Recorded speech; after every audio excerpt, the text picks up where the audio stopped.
ओम नमो भगवते वासुदेवाय। ओम नमो भगवते वासुदेवाय। ओम नमो भगवते वासुदेवाय। नारायणं नमस्कृत्य नरं चैव नरोत्तमं देवीं सरस्वतीं व्यासं ततो जयमुदीरयेत्। नष्टप्रायेषु अभद्रेषु नित्यं भागवत सेवया भगवती उत्तम श्लोके भक्तिर्भवती नैष्ठिकी। परम धर्म जो भागवत धर्म कहलाता है उसके अनुशीलन रूप इस दिव्य कार्यक्रम में आप सभी का स्वागत है। हम परम धर्म का निरूपण करने वाला जो अन्यतम प्रमाण रूप ग्रंथ है श्रीमद् भागवतम, और श्रीमद् भागवतम के ही अनुगत हमारी जो गुरु परंपरा, विशेष रूप से भगवान श्री चैतन्य महाप्रभु की कृपा और शिक्षा धारा के अंतर्गत हम जो जीव जगत के लिए परमतम सौभाग्य है, श्रीमद् भागवत में ही कृष्ण प्रेम को ही परम पुरुषार्थ रूप में जो निरूपित किया गया है, उसी परम पुरुषार्थ के भी परमतम सोपान श्री राधा दास्यम रूपी अभूतपूर्व अनूठे परमतम सौभाग्य में प्रतिष्ठित करने के, हम सबको प्रतिष्ठित करने के मनोभिष्ट को लेकर भगवान श्री चैतन्य महाप्रभु का अवतरण और उनके निज पार्षदों विशेष रूप से षड गोस्वामियों ने महाप्रभु के मनोभिष्ट की पूर्ति रूप ही हम सभी अजात रति साधकों के लिए एक साधकावेश को आदर्श रूप में प्रकाशित किया, जिससे हम साधकों के जीवन का जो आह्लाद है, भले ही वो आपात दृष्टि से दिखने में बहुत ही क्रंदनमय या विरह व्याकुलता प्रकाशित करे, लेकिन जब दिव्य वस्तु में जब लोभ उत्पन्न हो जाता है तो उस परम लोभनीय वस्तु को प्राप्त करने का एकमात्र अल्टीमेट साधन क्रंदन ही रह जाता है। इसलिए कहा है कि क्रंदनम यदि जानासि किम दूरे करुणानवम। वर्तमान में जो हम श्री रघुनाथदास गोस्वामी जी की विलाप कुसुमांजलि के अंतिम चरण में है, जहां पर प्योर विज्ञप्ति क्रंदन पूर्वक वो प्रस्तुत कर रहे हैं। स्वयं राधा रानी से अभिन्न राधा रानी का परम प्रिय श्याम सुंदर को परम प्रिय राधा कुंड पर ही निज नित्य वास करते हुए और प्राय है स्वरूपावेश अपने अंतश्चिंतित मंजरी स्वरूप और मंजरी रूप, मंजरी स्वरूप में ही प्रतिष्ठित होते हुए मंजरी स्वरूप से ही प्रसूत जो उद्गार उपदेश, उनका संग्रह है ये विलाप कुसुमांजलि। स्वामिनी की कैंकरित्व की प्राप्ति, ये कितना अनूठा सौभाग्य है। इस सौभाग्य के प्रति हमारा लोभ उत्पन्न करने के एकांतिक प्रयोजन से ही ये अनुशीलन है। पिछले सत्संग में हमने किस प्रकार रघुनाथ दास गोस्वामी की जो क्रम है, क्रम बताए, क्रम बड़ा अनूठा है। पूर्ण शरणागति के अंतर्गत स्वयं अपनी प्रियतमा, अपनी सर्वस्व स्वामिनी के प्रति विज्ञप्ति, तवैवास्मि न जीवामि त्वया विना इति विज्ञाय देवी त्वं नय माम चरणान्तिकम। स्वयं राधा रानी के प्रति, लेकिन वहां से भी जैसे काम नहीं हुआ ना, इसके लिए जो राधा रानी को अति प्रिय है, राधा कुंड की महिमा का गान किया पिछले उसके बाद के 2 श्लोकों में, और फिर राधा कुंड से ही कहा कि बस मेरी गति राधा कुंड से ही जो प्रार्थना की। क्या प्रार्थना की कि कृपा कर मेरी जीवन स्वरूपा श्री राधा के मुझे आज दर्शन कराओ। स्वामिनी से स्वयं प्रार्थना की, राधा कुंड से प्रार्थना की, उससे भी काम नहीं चला। तो फिर जो राधा रानी की और भी अति प्रिय है, विशाखा सखी, ललिता सखी के प्रति तो विज्ञप्ति हो चुकी है पिछले कुछ श्लोकों पहले, और विशाखा सखी की विशेषता बताई है, किस प्रकार वो राधा रानी के समान ही है, और विशाखा राधा रानी की नर्म भूमि है। और उसी के माध्यम से किस प्रकार अपने आप को सांत्वना, किसी प्रकार अपनी जो आत्मीयता है उनके प्रति व्यक्त कर रही, जो राधा रानी को अति प्रिय है ना, यदि वो भी प्रसन्न हो जाए, वो भी सक्षम है। उनकी प्रसन्नता राधा रानी की ही साक्षात प्रसन्नता से अभिन्न है। विशाखा सखी की प्रसन्नता और राधा रानी की प्रसन्नता अलग थोड़ी है। यदि विशाखा सखी प्रसन्न हो गई तो वो हमें स्वयं राधा रानी से मिला देगी, इस प्रकार की। तो विशाखा सखी से जो प्रार्थना पिछले श्लोक में, उसका भी मुख्य कि सभी प्रकार से वो राधा रानी की तरह ही है। भाव नाम गुणादि नाम एख्यात श्री राधिकैव च, राधिकैव या कृष्णेन्दो प्रेयसी सामे श्री विशाखा प्रसिद्ध तू। अर्थात जो भाव नाम गुण आदि की एकता के कारण श्री राधिका की ही तरह है, वे श्री कृष्ण चंद्र की प्रेयसी श्री विशाखा मुझ पर प्रसन्न हो। जिस प्रयोजन से यहाँ पर रघुनाथ दास गोस्वामी विशाखा के प्रति विज्ञप्ति प्रार्थना कातर भाव से कर रही है, अब श्री कृष्णचंद्र की प्रेयसी यहाँ पे कहने का क्या से कि उसी उद्देश्य से, क्योंकि साक्षात राधा रानी को मनाना तो श्याम सुंदर के लिए भी बहुत बार मुश्किल होता है, लेकिन विशाखा की बात को नहीं टालती राधा रानी, इसलिए अपने प्रयोजन की सिद्धि के लिए भगवान श्री कृष्णचंद्र भी की भी प्रेयसी बन गई है विशाखा सखी। तो वे श्री कृष्णचंद्र की प्रेयसी श्री विशाखा मुझ पर प्रसन्न हो। राधा रानी के साथ उनका अत्यंत प्रेम भाव है, निसंकोच। ललिता जी से तो थोड़ा संकोच, डरती है, शासक है ना, प्रखरा है ललिता सखी, प्रखर। राधा विशाखा सखी नर्म है या मध्यमा है। श्री विशाखा राधा रानी की नर्म भूमि है, मृदु स्वभाव। इस विषय में रघुनाथ दास गोस्वामी ने स्वयं अपने स्तव में जिक्र किया है, जहां पे बताते हैं कि विशाखा के नर्म सख्य से आनंदित हो जो, मतलब राधा रानी तदगत चित्त हो गई है। दोनों के बीच में जैसे मन में कोई अलगाव या अन्यथा बात नहीं है। जब ललिता सखी का शासन हो जाता है तो राधा रानी चाहते हुए भी श्याम सुंदर से नहीं मिल पाती। श्याम सुंदर करीब आ रहे हैं तो उनका भी प्रतिकार करना पड़ता, जो उनके उनके मन के विपरीत है, क्या करें। विशाखा के साथ तो सामंजस्य बहुत सहज हो जाता है, सरल हो जाता है।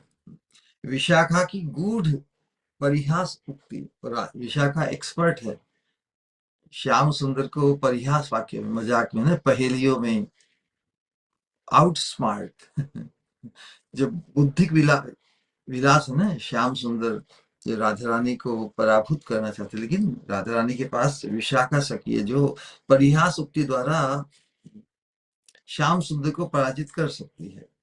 और विशाखा सखी द्वारा पराजित भगवान श्री कृष्ण को देखकर कौन मृदुमंद हास्य करती है, हमारी स्वामिनी। इतनी अंतरंग है विशाखा सखी राधा रानी के साथ। परिहास अध्ययन के क्षेत्र में जो श्रेष्ठ अध्यापिका है, जिनकी वाग्मिता से सरस्वती को भी पराजित किया है, जिनकी वाग्मिता, वाक मतलब वाणी, मतलब वाणी की विलासता तथा वाणी की जो एक्सपर्टीज है, विदग्धता है, जिनकी वाग्मिता ने सरस्वती को भी पराजित किया है। कहते कि सरस्वती भगवान की प्रेयसी है, भगवान की शक्ति है, इसलिए अवश्य ही भगवान के अनुकूल और पक्ष में रहती है। लेकिन विशाखा सखी अपनी वाग्मिता से सरस्वती को भी पराजित कर देती है। विशाखा के आगे श्री कृष्ण द्वारा श्याम सुंदर का जो, क्योंकि बिल्कुल जो व्यक्ति बिल्कुल, जिसे किसी का संकोच नहीं होता ना, भगवान कृष्ण को कहाँ संकोच। राधा रानी को संकुचित करने के लिए वो रहस्यमय या रह के लिए एकांत रहस्यमय क्रीड़ा विलास का वर्णन कभी कभी वो राधा रानी के सामने ही सखियों के प्रति करते हैं। तो राधा रानी शर्म से स्वामिनी की नजर झुक जाती है। तो विशाखा के आगे जब भगवान श्री कृष्ण द्वारा रह के लिए एकांत रहस्यमय क्रीड़ा विलास की बात बताने पर जब राधा रानी अपनी भ्रू भंगिमा के साथ थोड़ा गुस्सा तो प्रकट करती, क्या बोल रहे हो, भ्रू भंगिमा के साथ लीला कमल से श्री कृष्ण को ताड़ रही है। इस प्रकार की स्वच्छंद, इस प्रकार का उत्साह और विशाखा के संग होने पर राधा रानी की इतनी हिम्मत होती है कि श्याम सुंदर के आतंक से भी वो, आतंक को भी वो पराजित कर सकती है, आतंक को भी। और प्रति आतंक है, अपने भ्रू भंगिमा के साथ लीला कमल से श्री कृष्ण को ताड़ रही है कि how dare you speak like this, इस प्रकार कैसे बोल रहे हो। तो इसलिए विशाखा श्री राधा रानी की नर्म भूमि है। ये तो बात सहज समझ में आती है ना, राधा रानी कितनी स्वच्छंद और कितनी सहज विशाखा के साथ होती है। किसी के साथ सहज होना मतलब उसके हर प्रस्ताव या जो भी है उसमें बिल्कुल उसका प्रतिकार अथवा आक्षेप की कोई संभावना नहीं होती। तो राधा रानी जिस प्रकार जो कुछ भी विशाखा फिर उसमें पूर्ण सहमति होती है राधा रानी, इसलिए राधा रानी की नर्म भूमि के रूप में प्रख्यात है विशाखा। और स्वामी ने इसलिए विशाखा का संग क्षण भर को भी नहीं छोड़ती। यही तो बात आज के श्लोक, पिछले श्लोक में कही थी, क्षणमपि तव संगम न त्यजे देव देवी। कारण विशाखा उनकी अभिन्न प्राण है। जैसा राधा रानी चाहती है वैसा ही विशाखा भी चाहती है। जहां वे स्वयं नहीं जा सकती, इसलिए राधा रानी जहां स्वयं नहीं जा सकती, अपनी एक अपनी प्रतिष्ठा है, वृंदावनेश्वरी सर्वेश्वरी राज राजेश्वरी है। तो जहां स्वयं नहीं जा सकती किसी कारण, वहां विशाखा को भेजती अपने प्रयोजन की पूर्ति हेतु। बहुत बार जब श्याम सुंदर से कुछ रसाकसी करनी होती है तो एक दल में श्याम सुंदर है, किसी भी लीला, होली लीला या कोई भी अन्य लीला हो, तो अपनी तरफ से अपने पक्ष को प्रस्तुत करने के लिए, अपने बात को कहने के लिए वो राधा रानी स्वयं श्याम के दल में न जाकर विशाखा को श्याम के दल में भेजकर, बिकॉज फिर ललिता को अपने साथ रखकर खेलना चाहती है राधा, जानती है कि विशाखा उनका काम ही करेगी। तो इसीलिए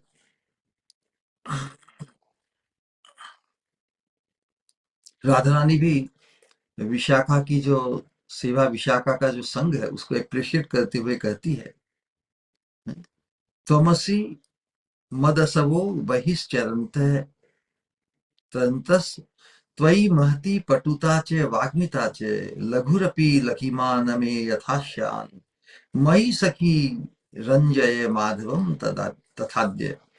श्री राधा ने विशाखा से कहा, हे सखी, तुम मेरी बहिश्चर प्राण स्वरूपा हो। एक तो अंतर प्राण होते हैं, व्यवहार के लिए तो आवश्यक है। किस प्रकार विशाखा का संग राधा रानी को पुष्ट करता है, राधा रानी के कॉन्फिडेंस को। तुम मेरी बहिश्चर प्राण स्वरूपा हो, तुम में महती पटुता, महती महती मतलब ग्रेट, बहुत विशेष, पटुता और वाग्मिता दोनों ही है। एक्सपर्ट तो ही है पटु, और वाणी, बहुत लोग एक्सपर्ट होते लेकिन वाणी से उस एक्सपर्टीज को शब्दों में व्यक्त नहीं कर पाते, लेकिन विशाखा दोनों है। तुम्हें महती पटुता और वाग्मिता दोनों ही है, इसलिए मुझे किंचित मात्र भी, मुझे किंचित मात्र भी छोटा न होना पड़े। राधा रानी के पास उनकी सखियां हैं, अंतरंग किंकरियां हैं, तो फिर श्याम सुंदर से पराजित हो जाना है, उनसे कम लघुता को प्राप्त करना, ये राधा रानी को स्वीकार नहीं। क्यों स्वीकार हो? इतनी सखियां जो उनकी इतनी अंतरंग है, वो सक्षम है। तो यहाँ महती पटुता और वाग्मिता दोनों से संपन्न है विशाखा। इसलिए राधा रानी कहती है, मुझे किंचित मात्र भी छोटा न होना पड़े, इस प्रकार आज तुम माधव को मुझ में अनुरक्त करो। अब ऐसी बात ललिता को राधा रानी नहीं कही संकोच। देखिए, किंकरियों की सेवा है निकुंज वन में प्रवेश के बाद में, लेकिन निकुंज वन में जब तक प्रवेश नहीं होते युगल, तब तक तो जो सेवा या जो हास परिहास सखियों के साथ ही होता है। तो उससे भी विशाखा के साथ राधा रानी सहज अपने मन की बात कह सकती है। तुम माधव को मुझ में अनुरक्त करो, ऐसा डायरेक्ट भी सखियों कहती है। बाकी सखियों से संकोच हो सकता है, लेकिन विशाखा के साथ संकोच नहीं, ये विशाखा की विशेषता है। तो इसके अंत एक लीला का जिक्र, जो संवाद राधा रानी ने किस प्रकार विशाखा को अपने उस प्रयोजन को सिद्ध करने के लिए भेजा है, और जो संवाद उसका विस्तार हमारे आचार्य ने किया है, विश्वनाथ चक्रवर्ती ठाकुर ने, जिसमें वो कहते हैं, श्री राधा विशाखा से बोली, सुनिए कितना सुंदर पुनः, इसको हम पुनः क्या 100 बार भी बार बार बातें तो भी रसमयी ही अनुभूत होता है। श्री राधा विशाखा से बोली, प्रिय सखी, तुम मेरे बहिश्चर अर्थात बाहर विचरने वाले प्राण हो, रिप्रेजेंट करती हो मुझे, इसलिए मैं तुम पर अतिशय विश्वास करती हूँ। तुम में चातुर्य तथा वाक पटुता है, अतः मेरा यह निवेदन है कि तुम कुसुम चयन के बहाने वन भ्रमण करते हुए श्री कृष्ण के निकट जाओ, ऐसा दिखाना जैसे तुमने उन्हें नहीं देखा, और उन्हें सुना सुनाकर अपनी सखी से बातें करना। जैसे तुम अपनी सखी से बात कर ले, सुना सुनाकर, इसलिए कि श्याम सुंदर सुने। उन बातों में अन्यान्य वधुओं के प्रसंग में देखना मेरे रूप गुण प्रेम आदि की अधिकता का वर्णन हो।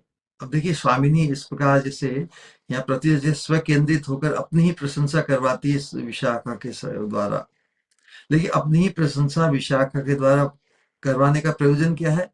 अपने प्रिय श्याम सुंदर को आह्लादित करना। राधा रानी की प्रत्येक स्पृहा, सब कुछ तो श्याम सुंदर के आनंद वर्धन के लिए ही है। पर स्वामिनी इज नॉट चीप ऑर्डिनरी, तो अपनी गरिमा की रक्षा करते हुए ही श्याम सुंदर का आनंद वर्धन करेगी और अपने प्रयोजन को सिद्ध करेगी। तो उसमें विशाखा बड़ी एक्सपर्ट है। राधा रानी ने विशाखा से क्या कहा कि ऐसा, तुम कृष्ण के निकट जाओ, कुसुम चयन करने के बहाने वन भ्रमण करते हुए श्री कृष्ण के निकट जाओ, और ऐसा दिखाना जैसे तुमने उन्हें नहीं देखा, और उन्हें सुना सुनाकर अपनी सखी से बातें करना। उन बातों में अन्यान्य वधुओं के प्रसंग में, सखियों के बीच में अनेक सखियों की बात होती है, कि उनके बीच में देखना मेरे रूप गुण प्रेम आदि की अधिकता का वर्णन हो, राधा रानी कहती है। और इससे क्या होगा? इसी से श्री कृष्ण तुम्हारे पास आकर पूछेंगे, अपूर्व माधुर्यवती के रूप में किसका कीर्तन कर रही हो सखी? इस पर तुम आशंका और संभ्रम से अपनी जिह्वा काटकर कहोगी, जैसे अरे तुम सुन रहे थे, मालूम है कि वो कृष्ण सुन रहे, लेकिन कृष्ण जब साक्षात पूछ रहे हैं कि सखी किस माधुर्यवती के रूप में, अपूर्व माधुर्यवती के रूप में किस रूपवती का कीर्तन कर रही हो सखी? इस पर तुम आशंका और संभ्रम से अपनी जिह्वा काटकर कहोगी। राधा रानी सखी विशाखा को सिखाकर भेज दे, इस पर तुम आशंका और संभ्रम से अपनी जिह्वा काटकर कहोगी, नहीं मैंने किसी का वर्णन नहीं किया। श्री कृष्ण कहेंगे, सखी डर किसका, बताने से कोई दोष नहीं लगेगा, और यदि तुम नहीं बताओ तो भी क्या फर्क पड़ेगा, मुझे मत बताओ, पर मुझे उनका परिचय मिल गया। तुम बोलोगी माधव, मतलब विशाखा बोलेगी, इस प्रकार का राधा रानी उसे ट्रेन करके भेजी है। तुम बोलोगी माधव, उनके परिचय से तुम्हें क्या लेना? वे कहेंगे, सखी उनके साथ बड़ा रहस्य है। रहस्य मतलब जिनके बीच में बहुत कॉमन होती है ना रहस्य, जो आपस में परस्पर ही जानते हैं। तो श्याम सुंदर की हिम्मत देखिए, राधा रानी कहते हैं कि वे कहेंगे, सखी उनके साथ बड़ा रहस्य है। तुम कहोगी माधव, जाओ जाओ, उनके और तुम्हारे स्वभाव में बड़ा अंतर है, इसलिए उनके साथ तुम्हारा कोई रहस्य नहीं हो सकता। तुम दो रहस्य मतलब समथिंग अंतरंग नहीं हो सकता ना, जो इतने विपरीत स्वभाव के उनके बीच में अंतरंगता संभव नहीं। अंतरंगता संभव नहीं तो रहस्य की ऐसी कोई बात नहीं, जनरल बातें होगी, ये रहस्यमय बात नहीं हो सकती, क्योंकि तुम दोनों का स्वभाव इतना विपरीत है। वे कहेंगे, सखी स्वभावों में क्या अंतर देखा बोलो? तुम कहोगी माधव, तुम लंपट हो, वे पतिव्रता हैं। तुम चंचल हो, वे अति धीर गंभीर है। तुम धर्म कर्महीन है, कोई काम नहीं, ठिकाना नहीं। वे देव पूजा आदि में रत है। श्याम सुंदर में कितने दोष स्थापित कर दिए। तुम धर्म कर्महीन, और वे मतलब राधा रानी देव पूजा आदि में रत है। तुम ठहरे अशुचि, अपवित्र, और वे 3 समय स्नान करती है राधा रानी। भूले, स्वच्छ वस्त्रादि पहनती है। यह सुनकर श्री कृष्ण कहेंगे, विशाखे मैं भी ब्रह्मचारी हूं। इस विषय में दुर्वासा ऋषि ही प्रमाण है। उन्होंने गोपाल तापने श्रुति में ब्रह्मचारी रूप में मेरा वर्णन किया है, क्या तुम नहीं जानती? फिर तुमने मुझे चंचल कहा, वह भी कैसे संभव? मैं सप्ताह भर गोवर्धन पर्वत धारण कर किए, मैं सप्ताह भर गोवर्धन पर्वत धारण किए स्थिर रहा। यह तो तुम सभी जानती हो, तुम क्या भूल गई? और तुमने धर्म कर्महीन मुझे कैसे कहा? मैं पिता की आज्ञा से भागुरी मुनि गुरुदेव से विष्णु मंत्र में दीक्षित हूँ। तो जो व्यक्ति दीक्षित हो वो तो वास्तव में परम धर्म में प्रतिष्ठित है ना, धर्म कर्महीन नहीं। मैं पिता की आज्ञा से भागुरी मुनि गुरुदेव से श्री विष्णु मंत्र में दीक्षित हूँ। पौर्णमासी गार्गी दांडी ये सब जानती है, और मैं अशुचि अपवित्र भी नहीं, बल्कि जो परम पवित्र उज्जवल रस है, परम पवित्र साक्षात शुचि श्रृंगार, शुचि उज्ज्वल है, मूर्तिमान होकर। श्रृंगार है सखी मूर्तिमान, इव मधु मुग्धौ हरि क्रीडति। तो साक्षात जो श्रृंगार रस की मूर्ति है वो अशुचि अपवित्र कैसे हो सकता है? इसलिए प्रेम की जो पराकाष्ठा, प्रेम की जो परम पवित्रता, जो परम उज्ज्वलता, प्रेम का आशय ही है कि जिस प्रेम जिस प्रेम के ही वशीभूत होकर भगवान आनंद अनुभव करते हैं ना, तो जिस प्रेम के सर्वाधिक वशीभूत होते हैं भगवान, उज्जवल रस है ना। तो इसलिए मैं अशुचि अपवित्र भी नहीं, साक्षात शुचि श्रृंगार रस मूर्तिमान होकर अवतीर्ण हुआ हूं। इस विषय में तुम्हारा अनुभव ही प्रमाण है, तुम तो जानती हो। तब तुम कहना माधव, फिर भी तुम पुरुष जाति हो, वे कुलजा है, कुलवती है।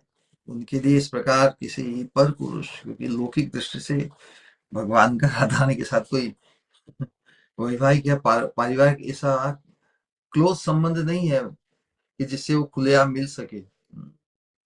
इसलिए विशाखा कहती कि माधव फिर भी तुम पुरुष जाति हो, तब तुम, और ये सब ट्रेनिंग राधा रानी की है, कि तब तुम कहना कि माधव तुम फिर भी तुम पुरुष जाति हो, वे कुलजा है, कुलवती है, शायद तुम्हें तुम्हें देखेंगे नहीं।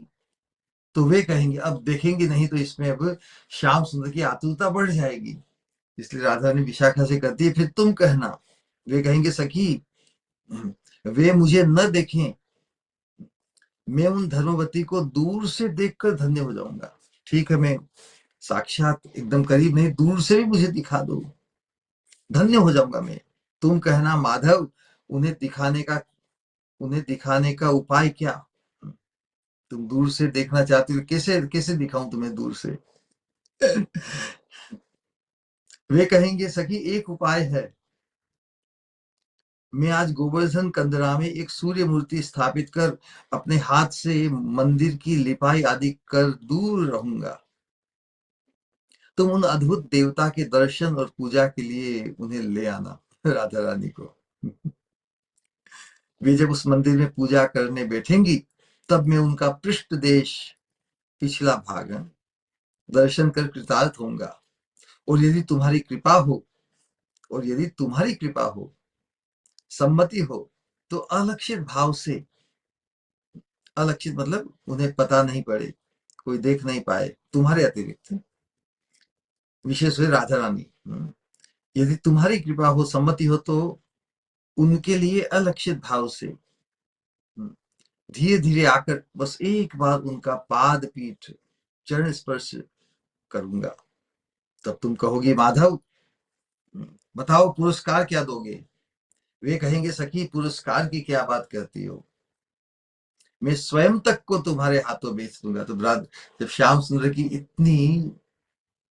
इतना समर्पण, किस हद तक समर्पण को पा गए, तो उस समय तो फिर तो बात बन गई ना। उसी अवस्था में ही तो जो श्याम सुंदर पूरे पूरे एकदम, मैं स्वयं तक को तुम्हारे हाथों बेच दूंगा। तब राधा रानी ऐसा, राधा रानी विशाखा को कहती है, सिखाकर भेजिए कि जब श्याम सुंदर ऐसा बोले कि मैं स्वयं तक को तुम्हारे हाथों बेच दूंगा, इस पर तुम कहना माधव स्थिर हो, तुम्हारी वासना पूरी किए देती हूँ। यह कहकर तुम मुझे वहां ले जाना। श्रीमती अपना मनोरथ अभिन्न प्राण और नर्म भूमि विशाखा के आगे इस प्रकार व्यक्त करती है। उन्हीं विशाखा की कृपा की एकांत भाव से प्रार्थना करते हैं श्रीपाद। पिछले श्लोक में श्रीपाद ने राधा रानी की निरुपम गुण माधुरी का वर्णन कर उस स्तोत्र का नाम रखा है विशाखानंद। राधा रानी की निरुपम गुण माधुरी का वर्णन सुनकर विशाखानंद, जो विशाखा को आनंद देने वाली है, इसलिए किसी को प्रसन्न करने के लिए वही बात कहना उपयोगी होगा ना जो उसे आनंद देने वाली है। तो विशाखानंद स्तोत्र में उसी प्रकार विशाखा की, सखी विशाखा की प्रसन्नता के लिए जो स्तोत्र गाया है, अर्थात जो विशाखा को आनंद दान करेगा। श्री राधा की अपूर्व गुणावली सुनकर विशाखा जी प्रसन्न होकर श्रीपाद के प्रति कृपा दृष्टिपात कर उन्हें श्रीमती की सेवा में नियुक्त कर देंगी। यह आशा हृदय में लेकर स्वरूपाविष्ट श्रीपाद कहते हैं, हे विशाखे, तुम मेरी ईश्वरी की प्रिय हो, मैं विरह में हतप्राण हूं, एक बार स्वामिनी के दर्शन करा मुझे बचाओ। स्वामिनी के दर्शन के बिना अब और क्षण भर भी नहीं बच सकती। मम विरह हताया प्राण रक्षाम कुरुष्व। हा विशाखे, तुम्ही नर्म भूमि राधिकार, समवय हेतु संग ना छाड़े तोमार। विरह कातरा आमी मोरे दया करी, दर्शन कराओ मम प्राणेर ईश्वरी। हे सुमुखी तव कृपा समधिक जानी, देखाइया स्वामिनी रे बाचाओ प्राणी। तो इस प्रकार प्राणों से क्रंदन विशाखा सखी, उससे भी जैसे बात नहीं हो, तो वो विशेष रूप से विरह व्याकुलता में क्रम है निम्नतर की तरफ बढ़ता है। जब इन डेस्परेशन क्या होता है कि जो श्रेष्ठ, जो परम श्रेष्ठ, उसके प्रति विज्ञप्ति उनसे काम नहीं बने तो उनसे जो प्रिय है उनके प्रति, और उनसे भी जो प्रिय है निम्नतर की ओर होती है। तो आज के श्लोक में भगवान श्री कृष्ण से प्रार्थना, भगवान श्री कृष्ण से तो इतनी अंतरंगता नहीं है ना, क्योंकि जो साक्षात जो प्राइमरी संबंध राधा रानी और राधा रानी की जो निज सहचर्या है, सखी मंजिलें, उनके प्रति ही विशेष अंतरंगता का भाव है। लेकिन फिर भी चूंकि स्वामिनी के प्रियतम है ना, और इसलिए भगवान श्री कृष्ण से प्रार्थना की है। व्याकुलता का जब निदान या समाधान नहीं होता, अथवा पीड़ा या कुछ खल रहा हो, कुछ अभावग्रस्त अवस्था में, उस अभाव की पूर्ति जहां से भी हो जाए, फिर तो एवरीबडी इज वेलकम ना, निम्न से भी निम्न। जैसे बहुत बार उदाहरण दिया गया ना, कि जैसे राजा जो राजा जो जिसके पास सर्वस्व भोग सभी साधन अपने सुख को संपादित करने के लिए उपलब्ध हो, लेकिन कभी ये तो लौकिक दृष्टिकोण में कोई कितना ही संपन्न व्यक्ति हो, रोग तो सबको होता है ना। तो जब राजा, उसको यदि रोग ग्रस्त हो जाए, और ऐसा नहीं कि उसके लिए उपचार के लिए श्रेष्ठ से श्रेष्ठ वैद्य डॉक्टर नहीं उपलब्ध, लेकिन बहुत बार श्रेष्ठ डॉक्टर के भी हाथ में नहीं आता ना डायग्नोसिस, क्या कारण है, दर्द पीड़ा हो रही है, अनेक उपचार करने के बावजूद भी ठीक नहीं होता, तो फिर क्या किया जाए? कोई भी हो ऐसा जो कहे कि मैं इसको ठीक कर सकता हूँ, तो वो व्यक्ति भी स्वीकृत है ना। कोई व्यक्ति पीड़ा से त्राही त्राही कर रहा है, क्रंदन पूर्वक, वो कहता है कि मरता क्या नहीं करता। राजा, उनके बहुत अंतरंग सभी कोई होते हुए, लेकिन किसी से काम नहीं बने, और कोई फक्कड़ भिखारी जैसा या व्यक्ति भी कहे कि अरे राजा को ये पीड़ा है, मैं उसका उपचार जानता हूँ, तो उसकी छानबीन किए बिना ही डायरेक्ट उसे पहुंचा दिया जाता है राजा के पास में। तो उसका उपचार करके वो राजा का अति अंतरंग बन जाता है ना। तो उसी प्रकार किसी से भी काम चल जाए, काम हो जाना चाहिए। तो राजा की दर्द दर्द रोग की दुरूहता में कोई भी स्वीकार हो जाता है ना। तो उसी दृष्टिकोण से अब जो डायरेक्ट जो राधा रानी से जुड़े हैं उनसे काम नहीं हो, है ना। तो यहाँ पर भगवान श्री कृष्ण से आज के श्लोक में प्रार्थना की है कि ठीक है, बाकी तो से नहीं हो रहा, लेकिन एक उनको भी गिन लिया कि तो भगवान श्री कृष्ण से अपने प्रयोजन की सिद्धि हेतु, अपने स्वामिनी अभीष्ट के दर्शन की प्राप्ति के लिए उस कातर भाव को भगवान श्री कृष्ण के प्रति प्रार्थना में व्यक्त कर रहे हैं आज के श्लोक में। हान, श्लोक संख्या 100।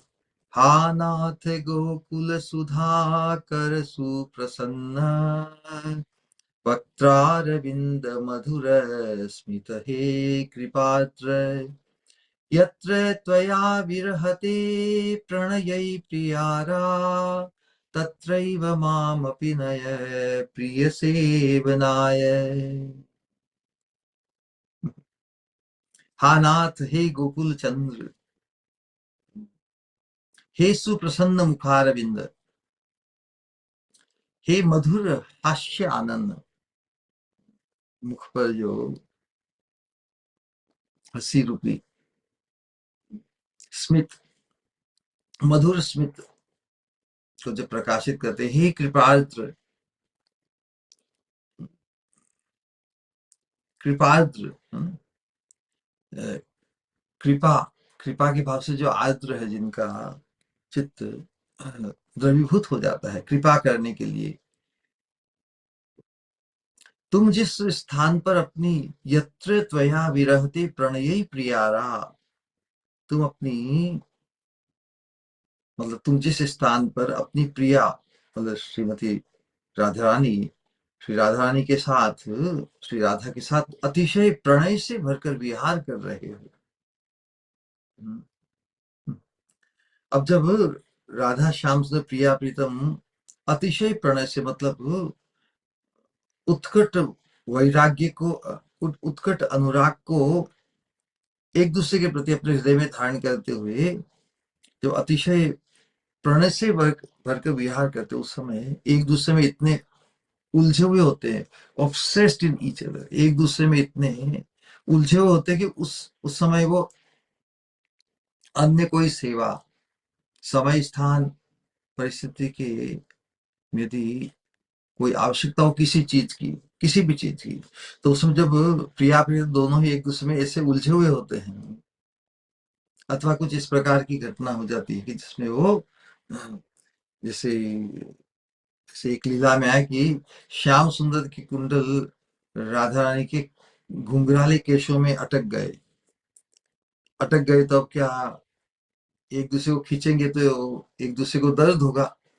और एक दूसरे को दर्द तो पहुंचाना नहीं चाहते, तो उस अवस्था में जब इम्पैस एक देर रुक जाती है सब लीला क्रम, तो उस अवस्था में एक दूसरे को, उस अवस्था में देख कर उन्हें सहायता कौन करेगा? जो लीला का आवेश है, यदि वो एक दूसरे को छोड़ देंगे और स्थगित हो जाएंगे, तो फिर आवेश में जो आनंद वर्धन हो रहा है उसमें रुकावट आएगी। इसलिए किंकरी ही जाकर श्याम सुंदर के कुंडल को राधा रानी के घुंघराले केशों से अलग करती है, और फिर लीला विलास उसी प्रकार उसी क्रम से चलता रहता है ना। तो इसीलिए ऐसी अवस्था में जब तुम अ, अपनी प्रिया श्री राधा रानी के साथ अतिशय प्रणय से भरपूर भरकर विहार कर रहे हो, वहां अपनी दोनों की प्रिय सेवा के लिए मुझे भी ले जाओ। उस समय में तो 100% पूरी तत्पर हूँ, और तुम्हारी जो अतिशय प्रणय से भरकर जो तुम्हारी विहार लीला है, देखिए अपने चिंतन में अपने इन्वॉल्वमेंट, उस दिव्य चिंतन में अपनी उपयोगिता को लक्ष्य कर रही है और प्रार्थना कर रही है कि तुम जहाँ अपनी प्रिया राधा रानी को अतिशय प्रणय से भरकर विहार जब करते हो, उस अवस्था में अपनी दोनों की प्रिय सेवा के लिए मुझे भी ले जाओ। कितना अद्भुत भाव व्यक्त किया है। तो जिस प्रकार पिछले श्लोक में अपने उसी अभिष्ट की प्राप्ति के लिए, स्वामिनी के दर्शन की प्राप्ति के लिए उनकी प्रिय नर्म सखी विशाखा के चरणों में प्रार्थना की ना। लेकिन ये क्या, एक लीला क्रम में स्फूर्ति स्फूर्ति में फिर तुरंत स्फूर्ति में विराम आने से अब वहां तो विशाखा सखी रही नहीं। जैसे ही विशाखा के चरणों में प्रार्थना की, आंसू पहुंच कर देखते हैं तो विशाखा तो अदृश्य हो गई। श्याम सुंदर आकर उपस्थित है विशाखा की जगह, पुकारा विशाखा को, विशाखा तो अदृश्य हो गई। अब जो उपस्थित हो गए उनके प्रति ही विज्ञप्ति, कहा ना कि कोई भी आ जाए अपनी पीड़ा को मिटाने में, जो कोई भी हो जो राधा रानी से युक्त हो, जुड़ा हुआ हो, तो श्याम सुंदर भी राधा रानी से युक्त है। पुकारा तो विशाखा को, ले आए प्रकट श्याम सुंदर के प्रति ही विज्ञप्ति है। उनके दर्शन कर उनके श्री चरणों में ही निवेदन कर रहे हैं, हा नाथ, हे गोकुल सुधाकर, हे सुप्रसन्न। अब किसी को श्याम सुंदर स्वयं मिल जाए तो और किसके लिए प्रार्थना करनी है? तो यहाँ पर किंकरियों का सौभाग्य देखिए, श्याम सुंदर को पाकर भी वह तृप्त है। श्याम सुंदर जो पूरे जगत विश्व को तृप्त करते हैं, या श्याम सुंदर को भी साक्षात पाकर भी उनकी अभिष्ट स्वामिनी राधा रानी है। तो वही अवस्था हमारी भी हो सकती है ना? हमें भी इस मंजरी भाव की उपासना में जब हम कभी ऐसा सौभाग्य कि हम इस प्रकार क्रंदन पूर्वक किसी को पुकारेंगे, जिन्हें पुकारे उसके उसकी जगह श्याम सुंदर भी हमारे सामने निकट उपस्थित हो जाए, तो क्या हम उन्हें क्या कहेंगे? हाँ श्याम सुंदर आप आ गए, अब बाकी सबको छोड़ो, बस आपके साथ ही मैं रहूं। ऐसा नहीं, बिल्कुल।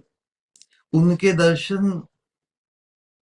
करके उनके प्रति क्या निवेदन कर रही है। कृष्ण को पाकर भी अपने अभिष्ट के बिना तृप्ति नहीं है, स्वामिनी के बिना श्याम सुंदर को पाकर भी तृप्ति नहीं है। उनके दर्शन कर उनके चरणों में निवेदन कर रहे हैं कि हा नाथ हे गोकुल सुधाकर, प्रशंसा कर रहे हैं ना। विज्ञप्ति जहां भी स्तुति प्रार्थना, उसे प्रथम चरण में कीर्ति गान होता है, भगवान की महिमा का गान। हा नाथ हे गोकुल सुधाकर, हे सुप्रसन्न मुखारविद, हे मधुर स्मित, हे कृपाद्र। किस प्रयोजन से प्रशंसा की जा रही है? प्रशंसा किसी को भी अपनी अच्छी लगती है, तो श्याम सुंदर को भी इस प्रकार की संबोधन से भी संबोधन कर रही है, संबोधित कर रही है, तो प्रसन्न तो होंगे। किस प्रयोजन से? कहा कि जहां स्वामिनी तुम्हारे साथ खेलती है, मुझे वहीं ले चलो और अपनी मतलब दोनों की प्रिय सेवा प्रदान करो। तो प्रत्येक संबोधन के साथ किंकरी की प्रिय सेवा का संपर्क जड़ित है। किंकरी किसी ऐसे ही नहीं, सेवा करके ही, सेवा करके ही जो अपनी अपना फुलफिलमेंट, अपनी पूर्णता अनुभव करती है। प्रिय सेवा का संपर्क जड़ित है प्रत्येक संबोधन में। हा नाथ, तुम मेरी स्वामिनी के वल्लभ हो, तभी मेरे भी तो नाथ हो। इनडायरेक्टली दोनों एक दूसरे के रूप गुण और प्रेम से आकृष्ट हैं। कौन? प्रिया प्रीतम दोनों एक दूसरे के शब्द स्पर्श रूप रस गंध के प्रति आकृष्ट है, क्योंकि स्वामिनी राधा रानी के तो श्याम सुंदर के जो शब्द स्पर्श रूप रस गंध है, वो एक दूसरे की इंद्रियों के विषय बनकर विराजमान है। इसलिए कहा दोनों एक दूसरे के रूप गुण और प्रेम से आकृष्ट हैं, पर दोनों ही एक दूसरे के लिए दुर्लभ हैं। सही बात है ना। ये पारकीय रस के अंतर्गत योग माया ने ऐसी व्यवस्था परंपरा स्थापित की है कि वो नित्य प्रिया प्रीतम होते हुए भी लौकिक वातावरण के अंतर्गत वे सहज खुलेआम एक दूसरे से नहीं मिल सकते। अनेक बाधाएं लौकिक वैदिक मर्यादाओं के आने से हर बार उनका मिलन सहज संभव नहीं हो पाता। इसलिए उत्कंठा, जो एंजाइटी, एक प्रकार की एंजाइटी को क्या कहते हैं हिंदी में, एक प्रकार की चिंता, अनिश्चितता, अनसर्टेनिटी बनी रहती है ना। इनके होते हुए जब भी मिलन संपादित होता है, बड़ा रोमांचकारी होता है। एक दूसरे में मोहित है जब नहीं एक दूसरे से मिल पाते, पर दोनों पर दोनों ही एक दूसरे के लिए दुर्लभ है। दुर्लभ होने से तो मोह बना रहता है। प्राप्त हो जाते हैं तो उनके हृदय का जो उत्कट अनुराग है एक दूसरे के प्रति, उसके द्वारा एक दूसरे को आनंदित करते हैं, विलसित करते हैं। अन्योन्य विलसे प्रेम रस आस्वादन करी, एक दूसरे का उपभोग करते हुए एक दूसरे को आनंदित करते हैं, लेकिन दोनों ही एक दूसरे के लिए दुर्लभ है। इसलिए उनको भी मिलाने के लिए कोई एजेंट चाहिए ना। तभी तुम दोनों की प्रेम सेवा में मेरी आवश्यकता है। तुम दोनों यह बात जानते हो। किस प्रकार प्रिया प्रीतम परस्पर की प्रियता से जुड़े हुए हैं, इसका निरूपण रूप गोस्वामी ने भी अपनी भगवान श्री कृष्ण के दश नाम स्तोत्र लीलामृत में पारस्परिक प्रिया प्रीतम की प्रियता की बात बताई है। राधिका हृदयोन्मादी वंशी वंशी क्वान मधुरच्छट है, राधा परिमलोद्गार गरिमा क्षिप्त है मानस है। इस प्रकार वर्णन किया है, जिसका तात्पर्य है कि जो वंशी ध्वनि रूपी मकरंद परंपरा से श्री राधा का चित्त उन्मादित करते हैं। श्याम सुंदर की वंशी ध्वनि का प्रभाव राधा रानी पर कैसा कि वो उन्हें उन्मादित करते हैं। जो वंशी ध्वनि रूपी मकरंद, मकरंद मतलब अमृत, जो आस्वादन, परम अमृतमय आस्वादन, जो वंशी ध्वनि रूपी मकरंद परंपरा से श्री राधा का चित्त उन्मादित करते हैं, श्री राधा के अंग सौरभ से जिनका मन आकृष्ट होता है। देखो परस्पर हुआ, वंशी ध्वनि रूपी मकरंद परंपरा से जो राधा रानी के चित्त को उन्मादित करते हैं उधर, और जो श्री राधा रानी के अंग सौरभ से जिनका मन आकृष्ट होते हैं, गंधोन्मादित माधवा, राधा रानी के 25 गुणों में वर्णन रूप गोस्वामी ने किया ना उज्जवल नीलमणि में। जो राधा रानी के अंग गंध को पाकर जो गंधोन्मादित उन्मादित माधव उन्मादित हो जाते हैं, जिन्होंने श्री राधा के चित्त रूपी मीन, मतलब मछली को, जिन्होंने श्री राधा के चित्त रूपी मीन को बेंधने के लिए, कैप्चर करने के लिए विलास रूपी अपने विलास रूपी कांटे का आश्रय लिया है। राधा रानी सब समय श्याम सुंदर के द्वारा, श्याम सुंदर द्वारा विलसित होने के लिए आतुर, क्योंकि श्याम सुंदर का सुख राधा रानी के साथ संगम में ही है, और श्याम सुंदर का सुख है उसे संपादित करने के लिए राधा रानी भी श्याम सुंदर से विलसित होने के लिए हमेशा तत्पर रहती है, क्योंकि इसमें श्याम का सुख निहित है, और यही राधा रानी की सेवा है। राधा रानी वही करना चाहती है जिसमें अपने प्रियतम श्याम सुंदर का सुख संपादित हो, है? तो जिन्होंने श्री राधा के चित्त रूपी मीन को बेंधने के लिए अपने विलास रूपी कांटे का आश्रय लिया है, जो अब देखिए परस्पर का विलास इसी प्रकार का है। आपात से ऐसा लग रहा है कि जैसे राधा रानी का चित्त रूपी मीन उसमें बेंधने के लिए आतुर है, दोनों ही एक दूसरे के लिए तत्पर है। तो यहाँ पर वही बात है कि दोनों ही जब एक दूसरे से मिलित होने के लिए तत्पर है, तो यहाँ राधा रानी का जो चित्त रूपी मीन उसको बेंधने के लिए अपने विलास रूपी कांटे का आश्रय लिया है, जिन्होंने, मतलब श्याम सुंदर ने, जो प्रेम गर्विता श्री राधा के किल किंचित मिलन के समय रोदन हास रोष आदि अनेक प्रकार के भावों का एक साथ सम्मेलन। राधा रानी श्याम सुंदर के प्रति जो प्रेम है वो किस प्रकार श्याम सुंदर को अपने प्रेम के वशीभूत करके रहती है, तो उस प्रेम का गर्व तो होगा ना। श्याम सुंदर जैसे जबरदस्त, श्याम सुंदर कोई साधारण नहीं, पूरे जग को वशीभूत करने वाले परमेश्वर सर्वेश्वर है, उन्हें अपने प्रेम से वशीभूत करने वाली राधा रानी। तो जो प्रेम गर्विता, प्रेम से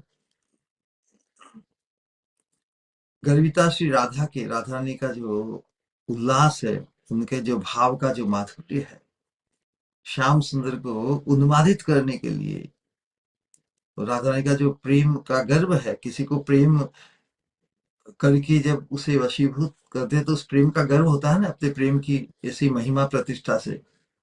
और वो गर्वीली स्वामिनी, गर्व भरा जो स्वामिनी का भाव माधुर्य है वो श्याम सुंदर को उन्मादित करता है। तो Radha Rani what ever she does, जो कुछ भी राधा रानी करती है, शी इज ऑलवेज राइट। इसलिए राधा रानी में ये दोष नहीं लगाना कि वो गर्व करती है। राधा रानी का तो हर हाव भाव ही श्याम सुंदर की सुख का ही संपादन करता है। इसलिए जो प्रेम गर्विता श्री राधा के किल किंचित मिलन के समय रोदन हास रोष आदि अनेक विपरीत भावों का सम्मेलन किलकिंचित भाव में अनुरक्त हैं, और उस प्रकार की भाव वैचित्र्य का उद्घाटन या प्रकाश ही श्याम सुंदर को अनुरक्त करता है। जो ललितागत चित्त जो ललितागत चित्त श्री राधा के मान के आभास से भी कातर होते हैं। ललिता सखी का संचालन श्याम सुंदर कुछ अटपटी हरकत करने के कारण ललिता से प्रताड़ित होकर, ललिता से शासित होकर जब श्याम सुंदर को दूर जाना पड़ता है, तो राधा रानी के ऊपर भी ललिता कुछ शासन कर देती है कि नहीं मिलना है उस कालू राम जी से। तो जो ललितागत चित्त श्री राधा के मान के आभास से भी कातर होती है। तो यहाँ पर राधा रानी के मान का कारण क्या है? ललितागत चित्त, ललिता की बात को मना नहीं करते राधा रानी। ललिता कह देती उससे मिलना ही नहीं है आज, तो राधा रानी फिर नहीं मिलने का स्वांग उनको भी करना पड़ता है। हम्म, उन्हें भी मान धारण करना पड़ता है ना। मान करना रखना नहीं चाहती, लेकिन ललितागत चित्त है जिनका, ललिता की बात को का विरोध नहीं करती। तो जो ललितागत चित्त श्री राधा के मान के आभास से भी कातर होते हैं, कि श्याम सिंह मालूम है कि इस अवस्था में राधा ने मिलना चाहे तो भी वो ललिता के शासन, ललिता के आज्ञा से शासित होने के कारण मिल नहीं, इसलिए वो मनाने से भी राधा नहीं मानेगी नहीं, इसलिए ललिता ललितागत चित्त श्री राधा के मान के आभास से भी जो कातर होते हैं, जो श्री राधा के वक्रोक्ति रूपी अमृत का पान करने को अतिशय लुब्ध है, जिनके मुखचंद्र की चंद्रिका से श्री राधिका का अनुराग सागर उच्छलित होता है, जो वृषभानुसुता श्री राधिका की कंठहार की मरकत मणि स्वरूप है, मतलब परस्पर परस्पर में ही किस प्रकार अनुरक्त है प्रिया प्रीतम। जो राधा कमलिनी के, जो राधा रूपी कमलिनी के प्रफुल्ल मुख पद्म के भृंग स्वरूप है श्याम सुंदर, आलिंगन के कारण जिनका वक्षस्थल, आलिंगन के कारण जिनका वक्षस्थल, किनका वक्षस्थल? श्याम सुंदर का वक्षस्थल श्री राधा के स्तन युगल के कस्तूरी चिन्हों से चिन्हित है। श्री राधा कृष्ण की पारस्परिक वल्लभता या प्रियता बताने वाले श्री नंद नंदन के इस लीला मनोहर दशनाम स्तोत्र का, स्तव का जो पाठ करते हैं, जैसा कि हम सबने किया है, वे भी उनके अति प्रिय होते हैं। हम भी उनके अति प्रिय होने के लिए ही हैं, और कोई हमारा दूसरी कोई आकांक्षा प्रयोजन नहीं होना चाहिए जीने का। तो इस श्लोक में जो संबोधन किया कि हे गोकुल सुधाकर, स्वामिनी की इंद्रियों पर सुधा वर्षण करने वाले, गोकुल सुधाकर पूरे गोकुल पर ही अमृत रूपी वर्षा सुख प्रदान करने वाले हैं। तो गोकुल के सुधाकर तो स्वामिनी के ऊपर भी तो, स्वामिनी तो भी तो गोकुल की ही है वासिनी। तो हे गोकुल सुधाकर, स्वामिनी की इंद्रियों पर सुधा वर्षण करने वाले, प्रत्येक इंद्रिय को, मन को अपूर्व भोग आनंद आस्वादन प्रदान कर स्वामिनी को पागल बना देते हैं। देखिए श्याम सुंदर को इंप्रेस करने के लिए उनकी कैसी प्रशंसा कर रहे हैं स्वामिनी के संबंध से। श्याम सुंदर अपने प्रति संबोधन ये स्वामिनी के संबंध से होगा तो अति प्रसन्न होंगे ना। तो यहाँ पे कैसी महिमा गानी है कि हे गोकुल सुधाकर, आप तो स्वामिनी के प्रत्येक इंद्रिय और मन को अपूर्व भोग आनंद आस्वादन प्रदान कर उनको पागल बना देते हैं। उन्हीं प्रेम पागलिनी स्वामिनी को सांत्वना देकर रास्ता दिखाते संकेत कुंज में तुम्हारे पास लाना होगा, तब मेरी आवश्यकता पड़ेगी ना। इस प्रकार की अपनी उपयोगिता को यहाँ पे प्रकाशित बता रहे हैं।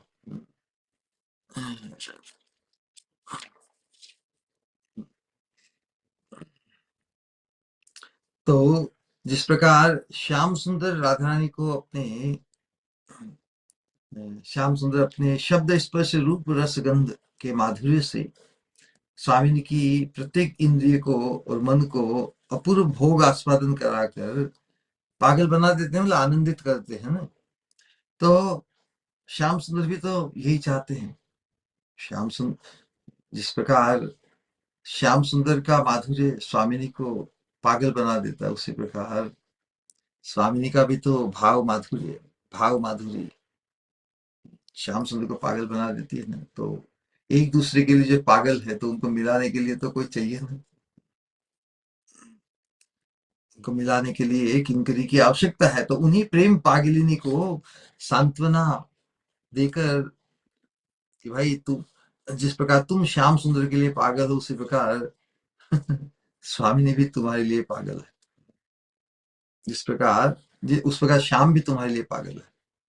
तो इस प्रकार की सांत्वना देकर रास्ता दिखाते संकेत कुंज में तुम्हारे पास लाना होगा, तब मेरी आवश्यकता पड़ेगी।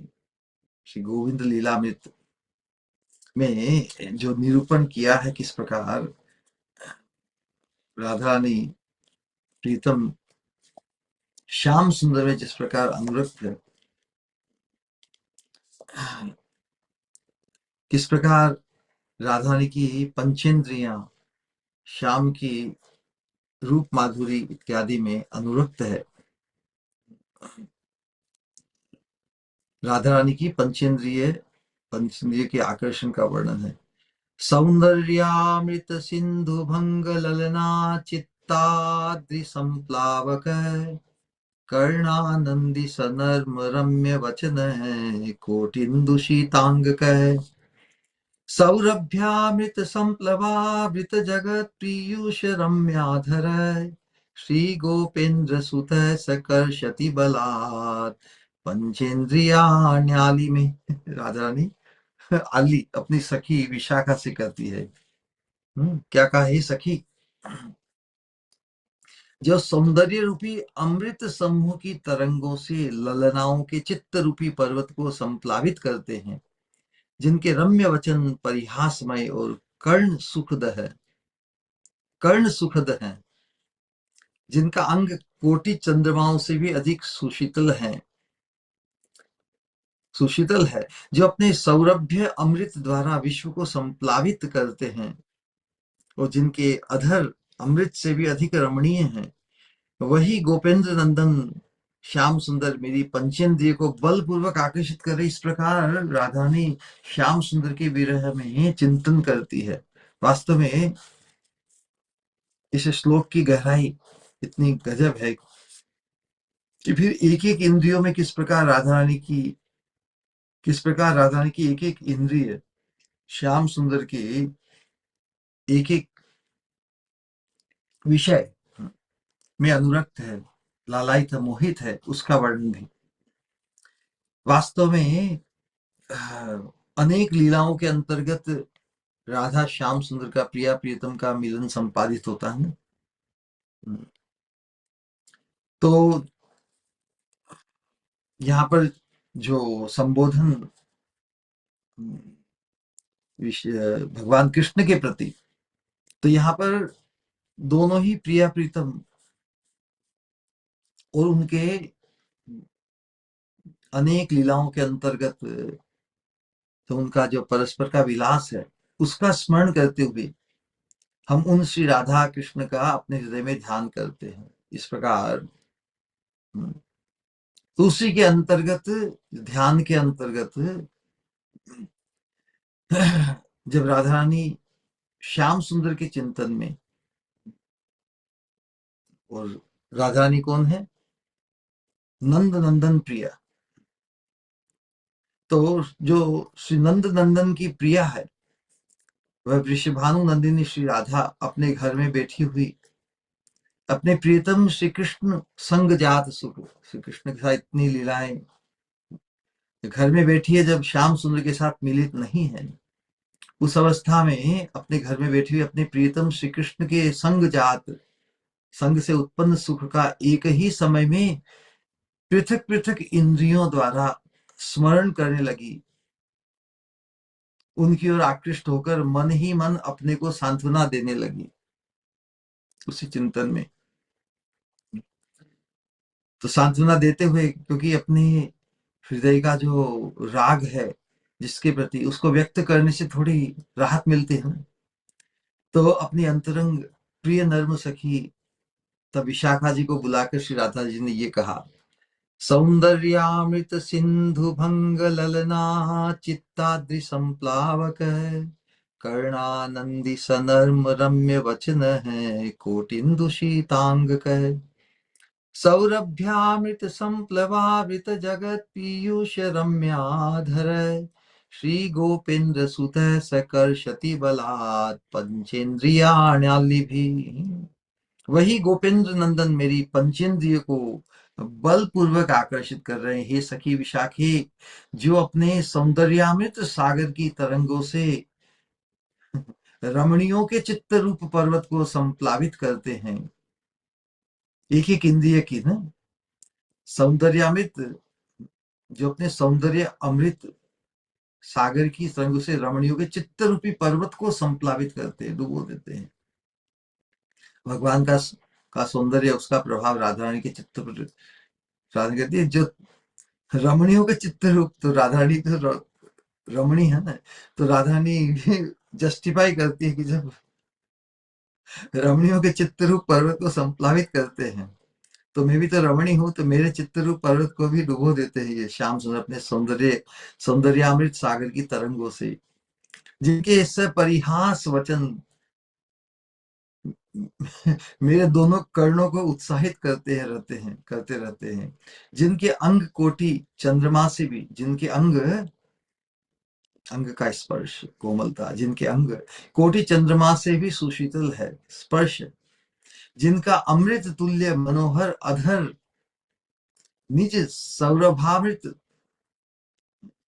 निज सौरभ अमृत, श्याम सुंदर के अंग की भी गंध है ना सौरभ, तो जिनका अमृत तुल्य मनोहर अधर निज सौरभ अमृत के द्वारा जगत को आप्लावित करता है, वे ब्रजराज नंदन बलपूर्वक मेरी पंचेंद्रियों को क्रम से आकर्षित कर रही है। अब एक एक इंद्रिय पंचेंद्रियों को क्रम से आकर्षित करे, तो एक एक क्रम में जो गिनाया है वो बड़ा जबरदस्त है। अब संस्कृत का तो इतना अभ्यास नहीं, लेकिन जो अनुवाद है उसको ही ढूंढ लेते हैं, पढ़ लेते हैं। राधा रानी विशाखा सखी से करे कि हे सखी, जिनकी अंग कांति नवीन जलधर से भी सुंदर है, जिनकी अंग कांति नवीन जलधर से भी सुंदर है, जिनके पहनने के वस्त्रों की शोभा विद्युत छटा से भी अधिक है पीतांबर की, जिनके कमल, जिनके कर कमलों में, हाथों में, हस्त कमलों में चित्र विचित्र वंशी शोभा पा रही है, जिनका मुख कमल शरद चंद्र से भी अतिशय शोभायमान है, जो मयूर पुच्छ का मुकुट धारण किए हुए हैं, जिनके गले में हार डोलायमान हो रहा है, ऐसे मदन मोहन मेरे नेत्रों की तृष्णा को बढ़ा रहे। रूप माधुरी किससे देखिए, नयनों की तृष्णा को राधा रानी की बढ़ा रहे हैं। हे सखी, जिनका कंठ स्वर मेघ के समान गंभीर है, जिनके अलंकारों की ध्वनि कानों को अपनी ओर खींचती है, जिनकी हंस मुख वाणी की भंगी विविध भांति शोभा प्रकाश करती है, जिनकी या हंसमुख वाणी, हंसते हुए मुख की वाणी की भंगी विविध भांति शोभा प्रकाश करती है, जिनकी मुरली ध्वनि लक्ष्मी आदि रमणियों के मन को चुराती है। ऐसे मदन मोहन मेरी कर्णेंद्रियों को आनंद प्रदान कर रहे हैं। पहले चक्षु इंद्रियों को आनंद, अब ये कर्णेंद्रियों को आनंद प्रदान कर कर्षति। अब हे सखी, जिन श्री कृष्ण के अंग की सौरभ कस्तूरी की सुगंध का तिरस्कार और रमणीगण के मन को आकर्षण करती है, जिनकी देह अष्टदल कमल के समान है, जिनकी देह अष्टदल कमल के समान, अष्टदल कौन से हुए श्याम सुंदर के अंग में, अर्थात 2 पैर, 2 हाथ, 2 कर्ण, नाभि, सुंदर मुख, ये 8 दल हुए।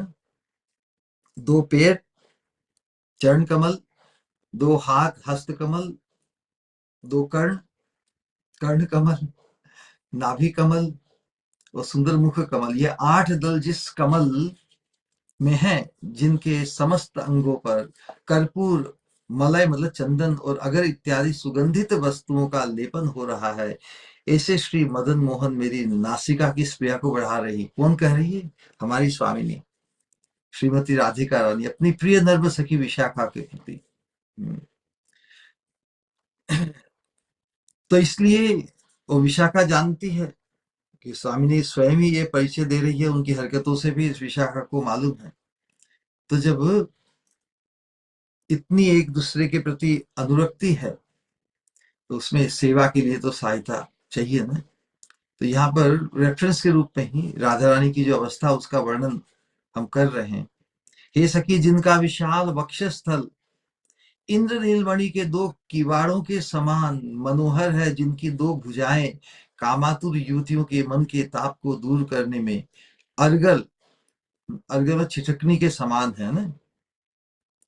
श्याम सुंदर के वक्षस्थल नील इंद्र नीलमणि के दो किवाड़ों के समान, इतना विशाल वक्षस्थल श्याम सुंदर का, वही तो उनकी, और जिनकी दो भुजाएं कामातुर युवतियों के मन के ताप को दूर करने में अर्गल चिटखनी के समान है।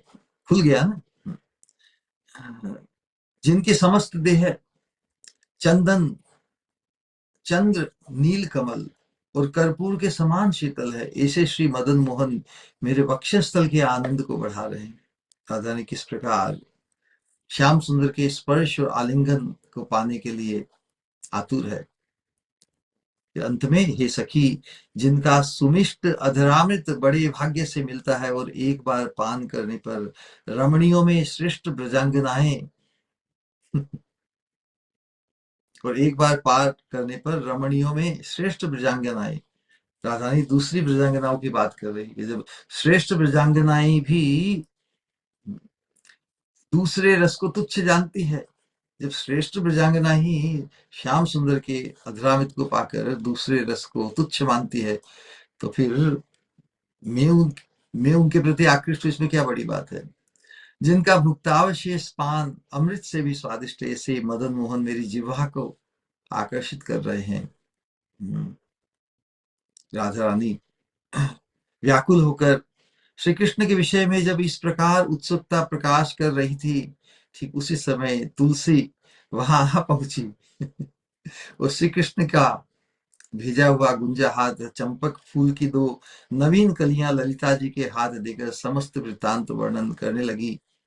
तब ललिता ने कुसुम कलियां और गुंजाहार, जिनमें श्री कृष्ण के अंगों की सुगंध समाविष्ट थी, राधा के कानों और कंठ में पहना दिए। तो निकुंज मंदिर के बाहर की जो परस्पर के मिलन के लिए जो पूर्व तैयारी, उसमें ललिता विशाखा आदि ये सेवा कार्य करती, लेकिन जब सेवा कार्य करके जब उनको निकुंज मंदिर या स्वच्छंद विलास एक संग जब राधा श्याम सुंदर युगल विराजमान होते हैं, उस समय जो उनकी संगिनी होती है, सह संगिनी, वो किंकरी होती है। इसलिए यहाँ पर रघुनाथ दास गोस्वामी ने कृष्ण भगवान कृष्ण के प्रति यही कहा कि तुम एक दूसरे के बिना रह नहीं सकते, एक दूसरे के उत्कंठित बने रहते हो, उन्मत्त और मोहित बने रहते, लेकिन तुम्हें मिलाने के लिए कार्य तो करने के लिए कोई चाहिए ना। इसलिए वो सेवा, उस सेवा के लिए मुझे अपने साथ उस लीला राज्य में ले चलो, तुम कहाँ हो। तो राधा रानी की उत्कंठा की स्मृति में कहते हैं,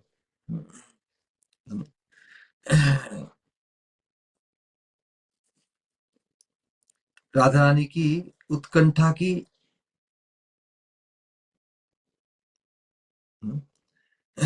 जिस प्रकार राधा रानी की उत्कंठा को व्यक्त किया पंचेंद्रियों के माध्यम, उसी प्रकार श्याम सुंदर की जो उत्कंठा है राधा रानी के प्रति, उसको व्यक्त कर रहे कि श्रीमती की उत्कंठा की स्मृति में कहते हैं।